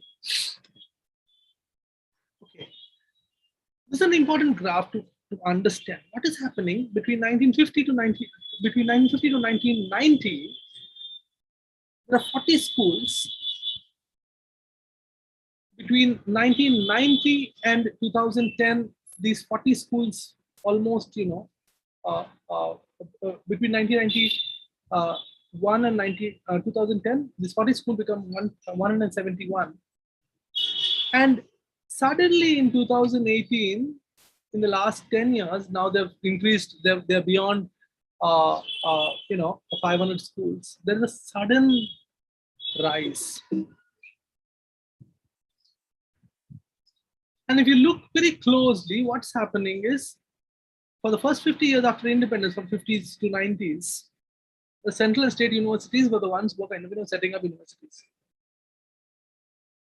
From the 90s onwards, there were private educational trusts. And 1990s onwards, there were education trusts by builders and politicians. From 2011 onwards, it is mainstream industrial houses which are setting up educational institutions. So educational institutions have left the philanthropic orientation to become a full-fledged money-making, you know, agenda, you know, agendas. So you see in education as an industry, and that is really consolidated in the last 10 years specifically, where you see education and health also kind of, you know, becoming a economic generator. I'll take a couple of minutes to talk of the shifts since 1990s, because I think this preludes what I'm going to propose regarding 2010 onwards. One thing is, of course, you have a urge to kind of, you know, embrace the digital and the computational. So that became one of the very important dimensions about thinking of architecture in the 1990s.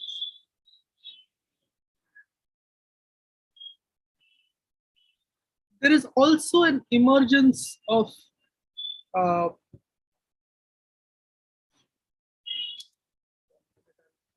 to see my slide very clearly.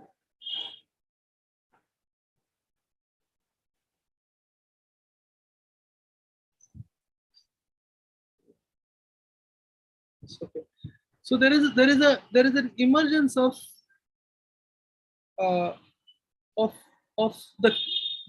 the collective, you know, a consciousness for the collective. A lot of collectives kind of, you know, emerged in the 1990s.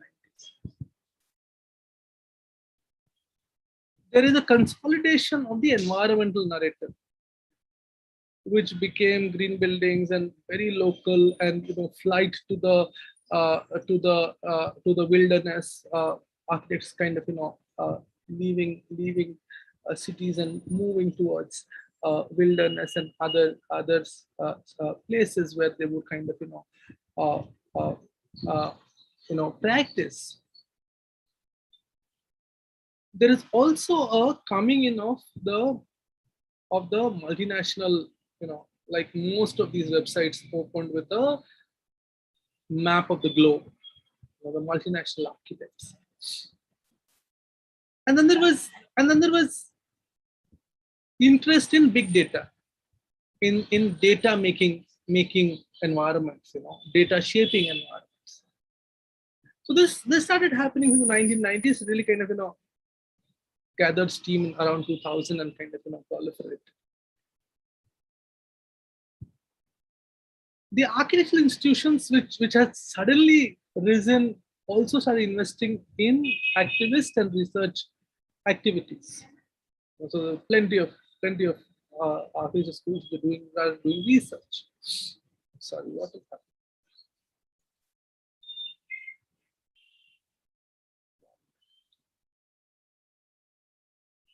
I seem to have, yeah. And then the collectives kind of came together with the architectural institutions to kind of develop new propositions, new ideas, and stuff like that. Since 2010, there is a consolidation of the shift, but also a sharper articulation. So one thing that has happened is, again over here if you see from 4% in 2017, today the internet penetration in India is around 50%. So it's like again a very sharp slide. This is not only India. This is across the world, but it's a very sharp. But then the digital divide doesn't come in over here because a lot of people in that 50% are using mobile phones, very low res, cheap mobile phones, and the pandemic has shown that one house may have one mobile phone shared with 4 children trying to kind of attend classes and stuff like that. But nevertheless, there is a penetration.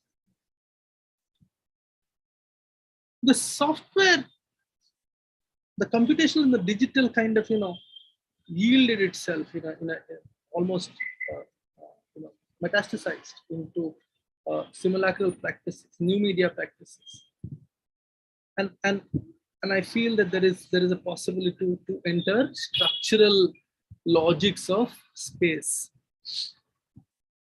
I'm going to go very quickly about this. I mean, making very cryptic remarks, but those are the points. The collectives kind of became more experimental in terms of creating large alternative archives, alternative ways of accessing material, plenty of resources available free online.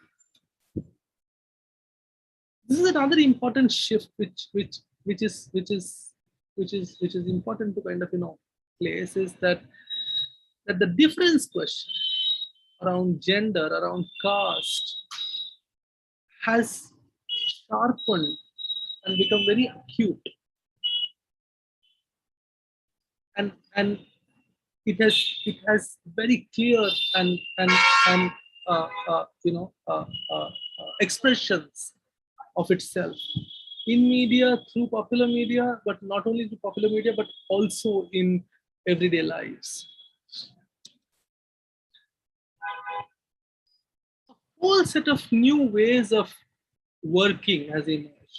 So even multinationals today work with people plugging in and plugging out, and then there are all kinds of spatial changes in that. There is so for example, if you Google co-working spaces in Bombay, you're likely to hit around 1,000 entries. And then there appears to be a very kind of high trust in the technology legal regimes. People want to fight court cases to address problems. And then there are also, I keep saying that the 20th century was about accountants and lawyers, and the 21st century will be about coders and hackers. So This is so you have a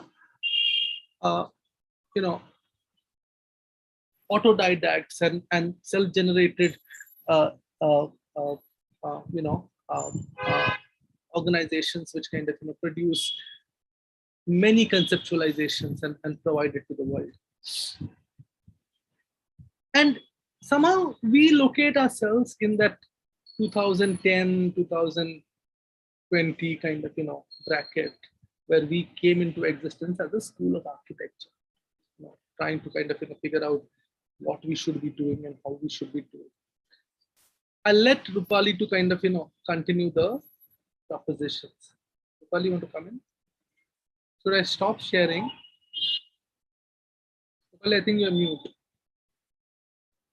Yeah, maybe I can share because it might be easier. Yeah. Yeah. So I think I mean, I probably don't have a lot of time left for our panel, but I think what I want to also talk about is through the what we were doing in the school through the pandemic 1.5 years, continuing from what Prasad was sort of laying out for us. What is the contemporary context that we are locating in, and how do we predict digital futures or our own futures from where we are located? I think that's important for us to develop a kind of trajectory through. And what was happening through the pandemic, we realized that things were shifting around us. There was and we couldn't make sense of what was changing, what was shifting. And suddenly we found ourselves at homes, in our homes. We were asked to lock down ourselves and be in homes, but we suddenly found that people did not have homes to be locked into. Migrants were walking for kilometers together, going back home. What was really going on? And that's something we then we felt like it kind of evoking Salman Rushdie's novel in the Midnight's Children, where the contemporary is so close. It's like watching a cinema with your cheek to the screen, that you're really not able to see anything. You don't have the critical distance to see, and what you're seeing is only pixels. And so then we said, if that is the case, then can we have 200 people in the school coming together and seeing each of those pixels, and telling their own stories of what is shifting in terms of spaces, what is shifting in terms of institutional structures, governmental structures, and other things. So this was the glossary that the school put together, and it's shared the link. It's sort of alphabetically located, 400 entries, and you started seeing many, many different things going on.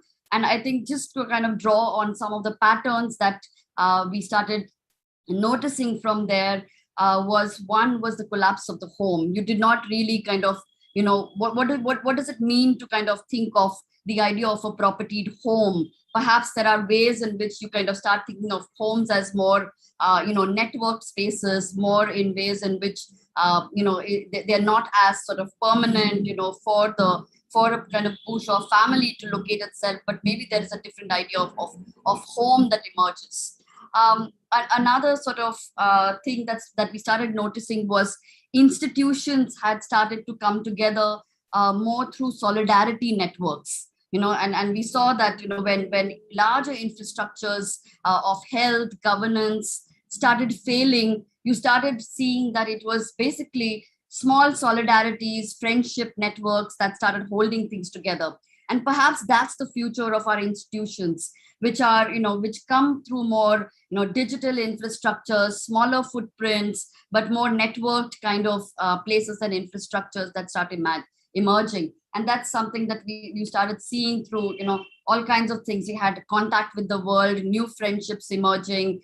This particular one on the screen that you have in front of you was juries that dissertation reviews that students were doing, and we had a YouTube visitation of more than 2,000 people, where students were then talking to 2,000 people in the world. And right in the center of the screen, you suddenly saw a cross connection. There was somebody who was visiting the review from Iraq. He was a landscape architect from Iraq who kind of was there. And so in some ways, starting to look at cross connections, we were speaking about identities.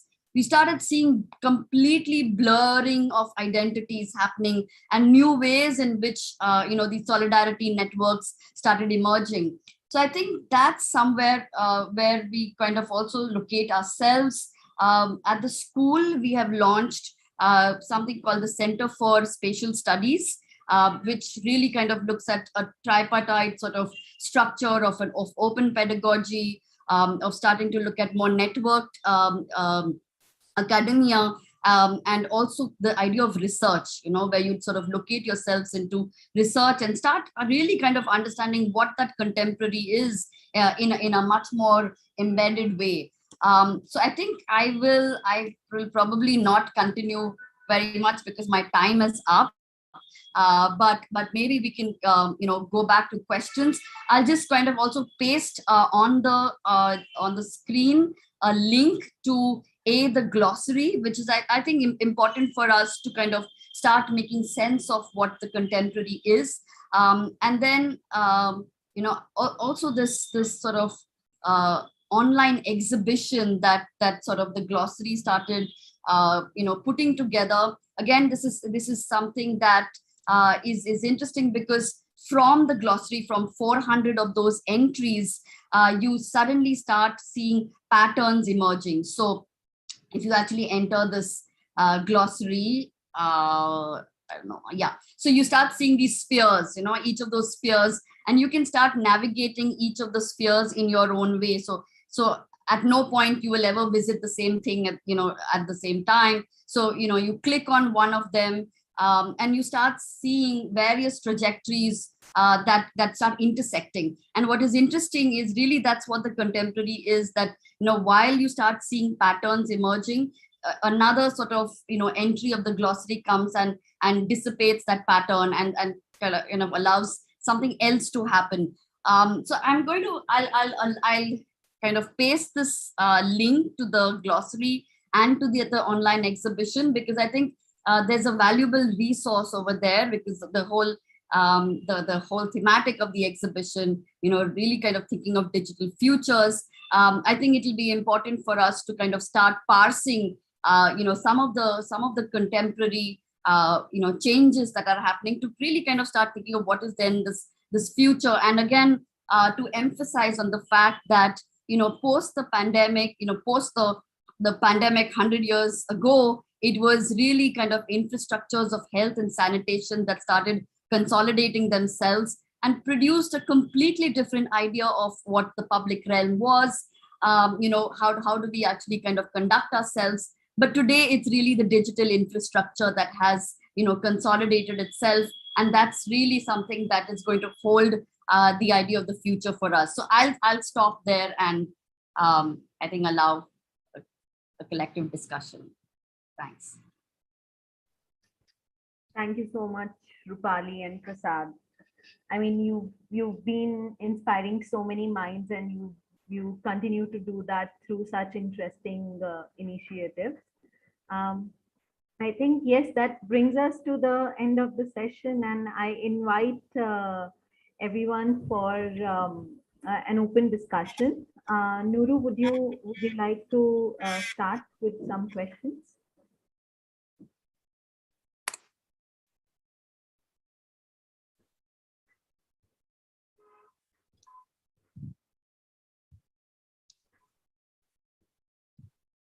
Hello, Neil. Yeah.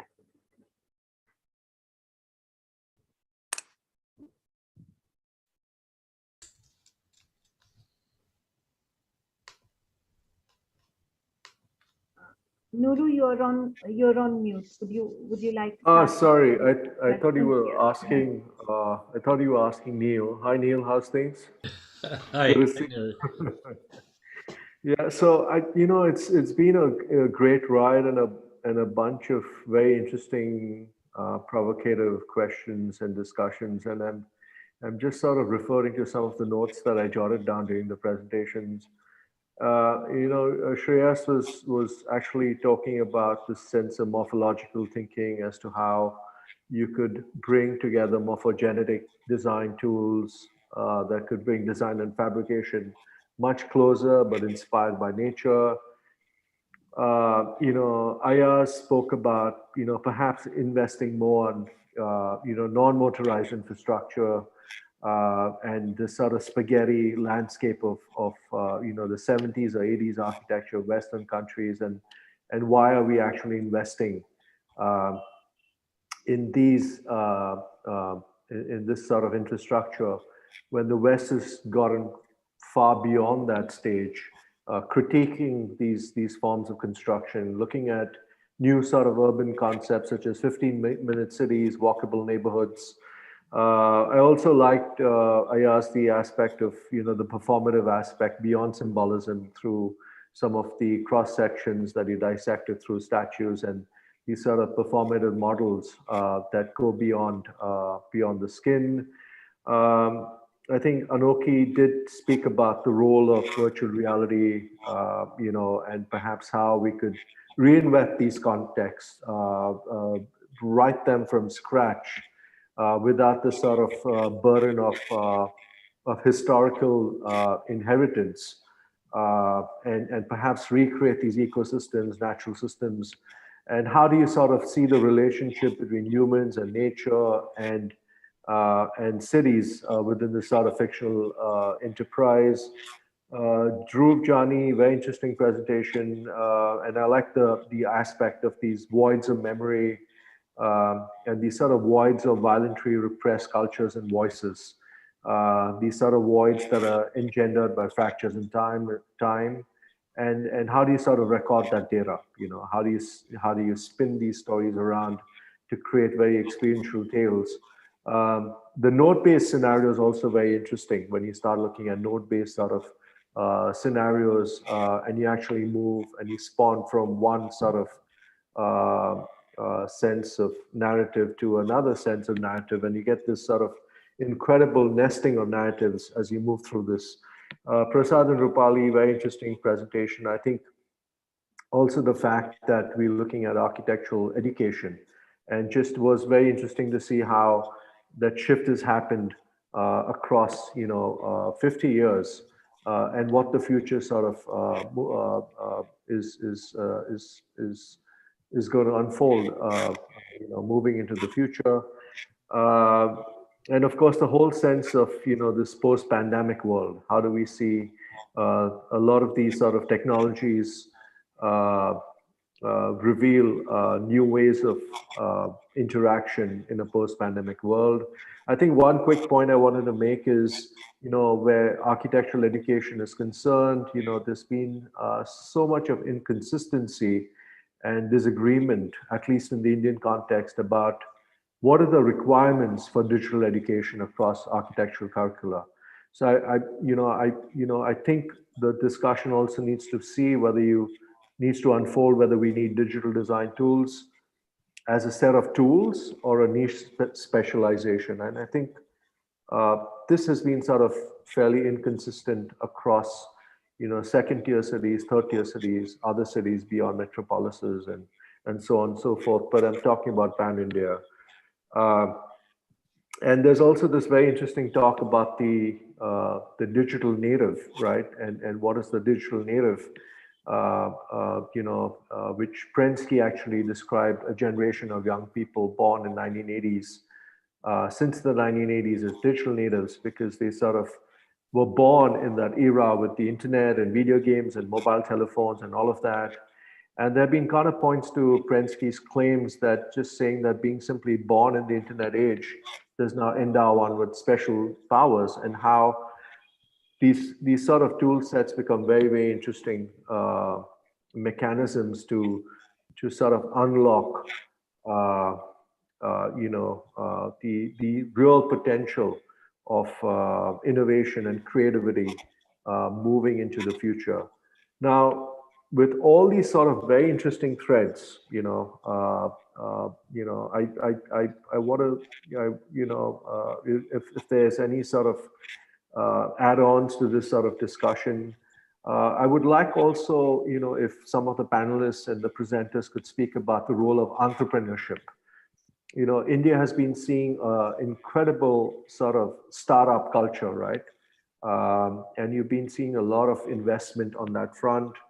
And even though, the construction industry is such a capital-rich industry, we've not seen a lot of investment in R&D compared to some of the other sort of industries, compared to automobile industry or aeronautical space engineering industry. So where do we sort of bring together all these different threads of the real, the fictional, ground realities? India is facing these sort of ground realities also with access to food security, social security, potable water, sanitation, access to quality housing, all of these other issues. But how do we sort of fuel this sense of entrepreneurship across what I call the trinity of architecture, architectural practices, academia, and research cells?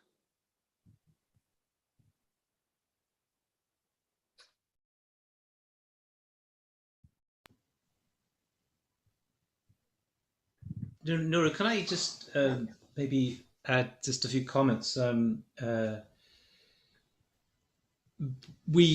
sure we met at the AA or not, but it's kind of interesting that some of the comments you make I find very interesting. I just wanted to stress two things. One is that when we started doing this hybridity series, as it were, we didn't intend it as a series. We just started off with one particular session about new Chinese designers who'd been to the West and come back and were working at a very hybrid way. But of course, the term hybridity or the theory of hybridity comes from an Indian theorist, Homi Bhabha. And what is so interesting about the notion of hybridity is that it's sort of it's almost universal. I mean, it's both difference based on difference, but also it's become a kind of universal condition. And it always reminds me of this session of a moment, which I don't know if you were there, Nuro, for it, but I always refer to this. It was, for me, a very interesting moment at the AA when we had Rem Koolhaas and Brett and Peter Eisenman in discussion, and Brett introduced them. Brett Steele, who was then the chair, introduced them and said, "Well, these are very similar people. They're kind of like they're both theorists. They write a lot, and even some of their buildings even look the same. But when we put them together, we realized how completely different they were. It was really quite remarkable. And I think this is kind of one of the interesting things when we create this platform is that you, in a very dialectical way, we suddenly notice differences. It's really incredible. I forget who it was speaking, but when I heard the kind of car horns of Delhi or Mumbai, where it was, it suddenly transported me back to India and reminded me of all this. And I think the world is very kind of dialectical in many ways, and the more you bring things together, the more you notice differences, and so on. There's a really interesting thing emerging. But I also want to just throw something out there, Nura, which is a kind of comment that was made by Brett Steele also, actually. The 10th anniversary of the AADRL. I don't know if you were there for that or not, but what was interesting, he said, is that when you're so progressive and you're so kind of forward-looking, you seldom have a chance to look back and think what has emerged out of this thing. And I think the same is true for Digital Futures. I mean, we were always looking towards the future. That was always the discourse and things, and maybe looking back on things to see what the effect will be.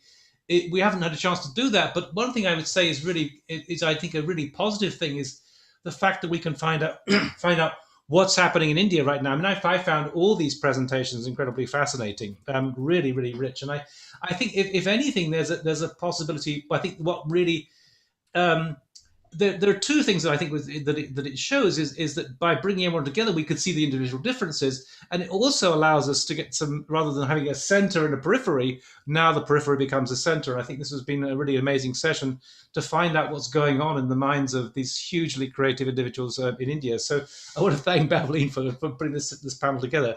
Super interesting session. Maybe, Noor, I could just ask you that about whether you were there for that event at the AA and for both those events, actually.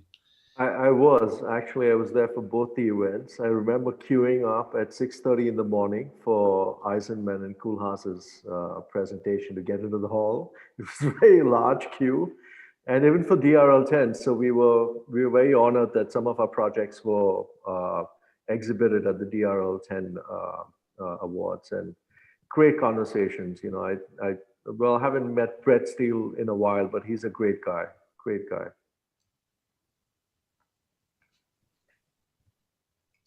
Well, one of the things I just say that we have Peter Eisman coming on in our doctoral consortium thing. We have a discussion about Derrida with Bernard Schumi and Peter Eisman, and these are kind of actually, you know, these are kind of discussions that couldn't have taken place beforehand. You know, I had often wanted to know what's going on, what went on between Derrida and Bernard Schumi and Peter Eisman. Well, maybe we'll find out about these things. Yeah, but it was super fascinating what was going on. Thank you, Evelyn.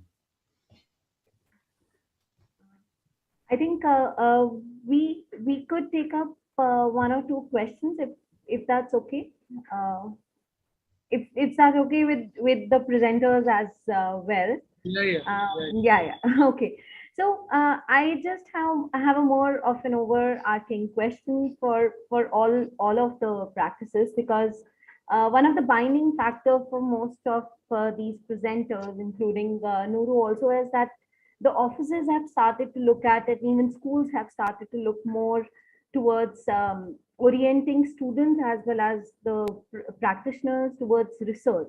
So whether it's Dhruv's work with his narratives, with hypertext, you are bringing in through your work a lot of interesting questions on how research-centered your practice could be, whether it's Anokhi setting up interesting questions through IOVR, and how you could contextually research towards in the same discipline, or Shreyas doing his projects and work and investigation. So, and even same is true with the, of course, Prasad and Rupali's work at sea, and even Ayaz's work. So I wonder that are we suggesting that the schools and practices should start working towards these cultures, and it's a point in time now for us to start looking at these. So what are your thoughts?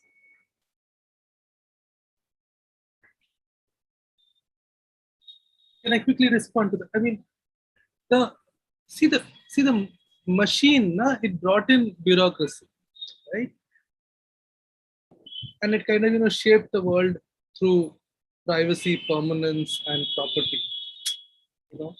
Now the digital, the computational, I think is shifting, and I think to kind of grasp the force of that shift, and to kind of push it out of that permanence, property, private based kind of entity, and the ways of doing things, and the ways of thinking about things. I think those shifts are interesting to experiment with. So it's not really about it's not really about the form which emerges, but it's about the logics of how we live, no? And I think those institutional shifts, like the collapse of big universities, the collapse of institutions, and this pandemic showed the collapse of the state in many places across. It's like, and Rupali spoke about friendships and solidarities, and logics of now how does one kind of rethink and relaunch these friendships and solidarities, which the digital can hold very well, because there is no burden of the bureaucracy. And how do we rethink institutions, not only institutions but the logics of making things, the logics of thinking about things, the logics of teaching, pedagogies, how do we kind of rethink this? I think those are interesting questions for practitioners today. So just add a little bit to what you're saying, Prasad. There was so we were part of this really interesting online studio called Foray, which was and it was a global studio. So there were students from all over the world, logging in, and I think what was really amazing was that it was completely virtual. There was no brick and mortar attached to it at all. And some of the most surprising parts of that studio got activated in ways that I don't think anyone preempted, right? So there was an open library channel on Slack, and it was just a hashtag, library, and that library became an insane resource because everyone started putting in their film references. There were films from Mexico, there were articles about ecology from wherever, and completely unplanned, completely serendipitous. It's a format that was completely enabled by the virtual. I mean, I don't think a library of that form could exist in that kind of serendipitous way. There is a spatiotemporal collapse, no, which modernity held so firmly, in terms of timing, running of factories, offices, everything. The spatiotemporal collapse, and the pandemic shows it, kind of, pushed it in its limits. I think those are interesting opportunities for new practitioners to kind of, shift the way of doing things. There's another really interesting opportunity around repatriation. I think a lot of Dhruv's work is incredible that way, because what it does is digitally it assembles things that don't necessarily belong together, or which make you uneasy, or they're extremely evocative images. And we were trying to document this old ruin in Goa, which is a 400-year-old Carmelite monument. And it was documented using drones, and then we extracted the photogrammetric model from the drone footage. And the thing is, you can repatriate that monument only in VR or only in the virtual space, because there's no chance that that community is going to discover the funds to rebuild that cathedral. So you could actually listen to the choir singing in binaural audio in a monument that no longer exists. So I think that there's something really interesting going on. And if information is allowed to flow more freely from the physical to the virtual, I think already SciArc and these people do some incredible work in that kind of space. But even the more glitchy, low poly kind of imports are equally valid, because they're like almost citizen histories. Yeah, and the possibilities of fiction. I mean, Anokhi's and yours and Dhruv's, the possibilities of fiction that can kind of produce and reproduce and explore. I think it's phenomenal. And I think sort of using improvised fiction as a primary lens to deal with virtual spaces, it adds a kind of punk sensibility to what is sort of present in that landscape, which is very important, because otherwise you run into the problem of replicating the real world, 1:1 with all its fundamental problems, or worsening them substantially by duplicating them endlessly or enforcing them. The kind of draconian registers that you were talking about, Prasad, you see them at enormous scale in digital spaces as well, with citizenship projects and identity projects and biometric databases, and somehow fictitious narratives become an important tool to try and puncture them to some degree. Maybe I could just chip in something here. I mean, one of the things that really came across to me is, I mean, we already have a debate very much in California about Jeff Bezos, who makes so much money out of Amazon, and then spending it on going to space, which of course seems to be incredibly iniquitous given the challenges in the world. And it seems in India that divide is even more extreme in many ways. And it's just struck me that kind of we had this challenge of whether the realm of computation leads to inequalities like that, or whether it can be used in a democratizing way. And it seems to me that the potential, because everybody's got cell phones these days, is it could be precisely the latter, and democratizing things. But I think I think one of the comments that was made by Douglas Rushkoff back in 2002 or something, the first book that I produced on the digital world, and he said that it's important for us to really find out how we can use this domain in order to use it to our advantage and not just be taken in by those who are exploiting that possibility. So it seems to me, from a strategic point of view, we have to explore all these avenues. And I think that's what we saw today was really a very kind of politically motivated sort of agenda trying to address some of these questions. The other point I wanted to raise was, I think, in some senses, I've been looking at our AI just recently a lot, right? And I'm just doing 2 books on it. But I mean, the point is that in the end, when it comes to AI, it's actually, if you look at what the neuroscientists are doing and what the computational scientists are doing, they're not necessarily interested in artificial intelligence. They're interested in intelligence itself. In other words, forget the computational side of things. It's really about intelligence. And what I saw today was also some degree of biological intelligence that was being presented in terms of more traditional approaches towards things. So it seems to me that I think in some ways to be pushing these agendas and not be fetishizing the digital, but to actually to really exploiting it and to be using it to see how we can benefit humanity. That seems to be the real agenda that we are facing today.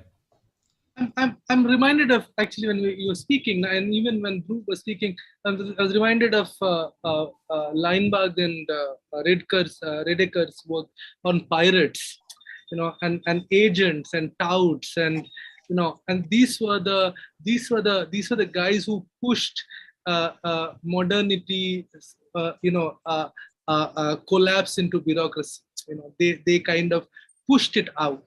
And I think that's what those pirates and those hackers are kind of essential to kind of liberate or loosen those chains. Otherwise, which states and big institutions will hold together.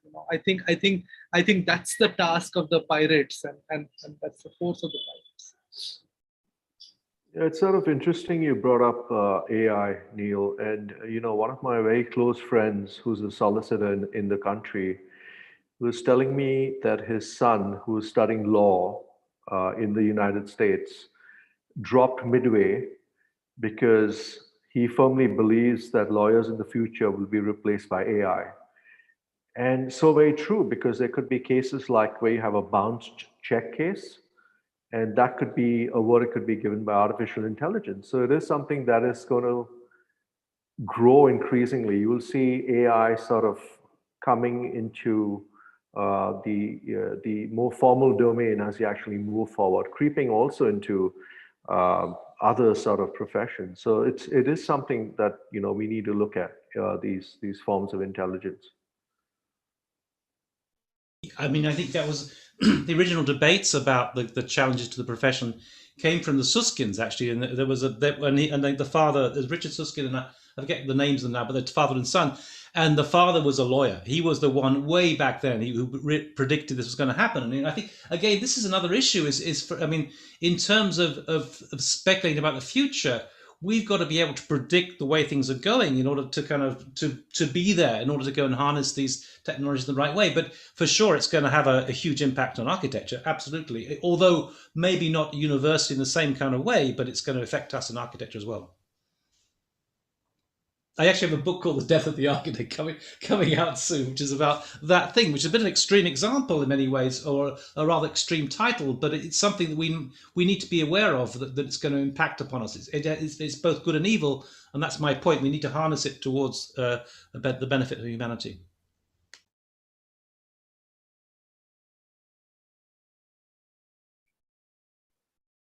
But one thing I want to just raise actually is one thing I noticed about Indian culture is that they're sort of almost, you guys operate almost in tribes, in the sense that there are certain schools around the world, and the AA was one, and I think the Stedel has become another, and certainly IAC in Barcelona, where Indian students go. I mean, this is something I find kind of interesting. What is it about that particular kind of culture that you guys always operate in that kind of way? Does anyone offer any comments on that? Those are architecture schools. Those are architecture schools. But the digital and the new media experiments are plentiful across the country, in across various cultures of hacking and and architecture, because of its own patronage and its own kind of logistical imperatives, has its own kind of trajectory, and which is kind of but otherwise,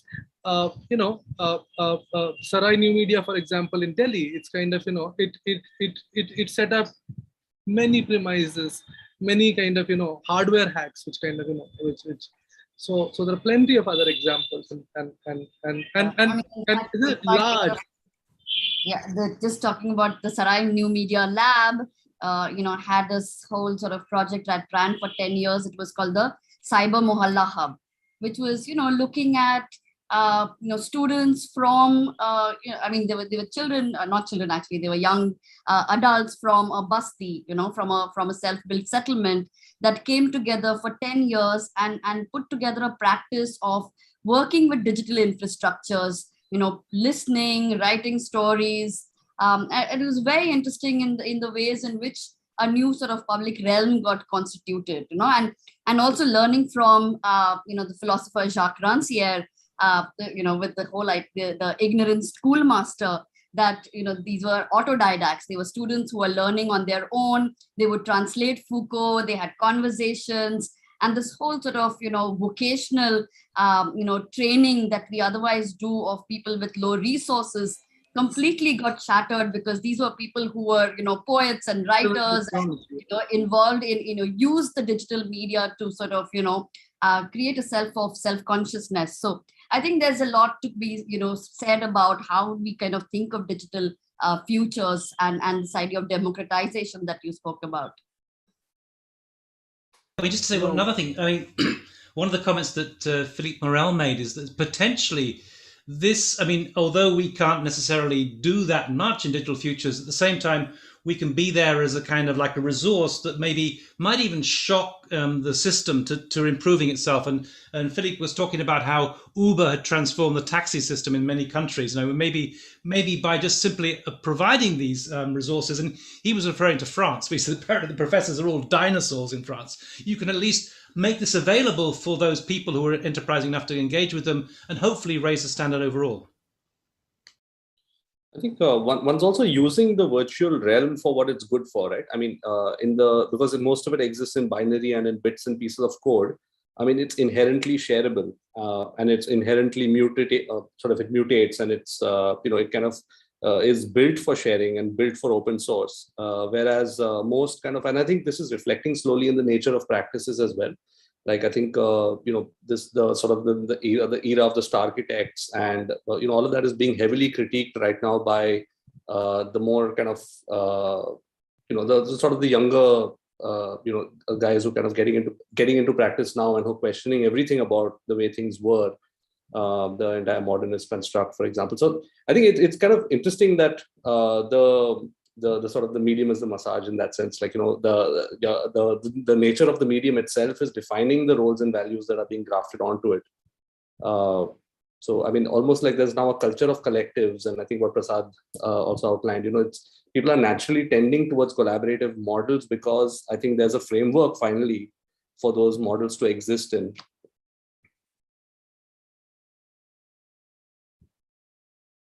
I mean, I think the idea of a collaboration, I mean, sharing, I also think it's a kind of like, I like the way in way you actually finally realize the notion of computation, which not as in the digital, but rather the idea of computation, which means thinking together. And I think that's really what's come out of this idea that we can share ideas and overcome divisions, and create a platform with precisely this idea of hacking or questioning or challenging in order to improve.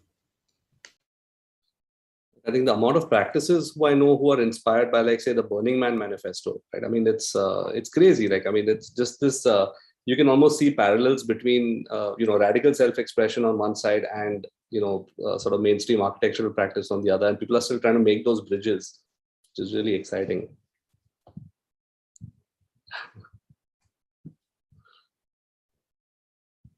I think I hate to do this, but I think these discussions will go on for long, and I thank each and every one of you guys who taken out this time, been with us for more than what the time was given. But thank you so much. Thank you, Nuru. Thank you, Ayaz, Rupali, Prasad, Anokhi, Shreyas, and Dhruv, for such an incredible work and such a beautiful conversation towards the end. Neil, would you like to add anything about tomorrow's session to our audience? Sorry, yeah, I mean, so one of the things we're trying to do as part of this democratizing education thing is to create a platform for it's nominally for doctoral students, or would-be doctoral students, but frankly, it's for everyone around the world. The idea of we can have this platform where we can share ideas, but especially appropriate for doctoral students who normally work in isolation in small numbers, to bring everyone together. And we have a series now that's on architecture and philosophy, but also we've had other ones over the summer, and we intend to have further insights. So tomorrow, anyway, we've got a session on Foucault, which I think is going to be very beautiful, because we're bringing Sanford Quinter, who studied in France with Michel Foucault. And I always say, I want to know what kind of Gauloise cigarettes he smoked, and so on and so on. And actually told me he doesn't smoke Gauloise cigarettes. He went to the gym the whole time. But maybe there are lots of other interesting stories that he hinted at as well. But I'm also, what I think is interesting tomorrow is we have Benaz Farahi coming in, who is a radical feminist who kind of uses some of the ideas of Foucault to challenge patriarchy and many other things. So we've got that, and Peter Macapius, which should be super interesting as a kind of way of opening up debates about things. Alongside that, another thing I just to say, to give you some hint of what we're planning in the future, is that we're really interested in kind of what's happening in these kind of centers of research, particularly doctoral research, such as MIT Media Lab, ICD, ETH, and so on. And we're going to be launching a session whereby we a kind of fly in the wall series, where we get to see some of the work that's going on there, not in the sense to kind of reinforce the notion of a hierarchy, but rather to share knowledge. And I think that's the project that we're trying to do, the idea is sharing knowledge. And this has been a fantastic series so far, and we hope to build upon it in the future with a series of other doctoral consortium initiatives. So by all means, come and join us. Just one thing, that the time keeps jumping around at this time of the year, because in Europe, I think tomorrow the clocks fall back, and then in the States the following week, so the time changes the whole time. But tomorrow you can see the starting times there, so that remains the same.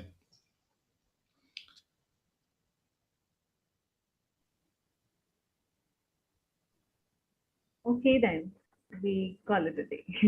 Great, thank you, Thank you, everyone. everyone. This has been a pleasure. Thank you. Take care. Bye. Thank you. Bye-bye. Bye. Thanks. Bye. Bye.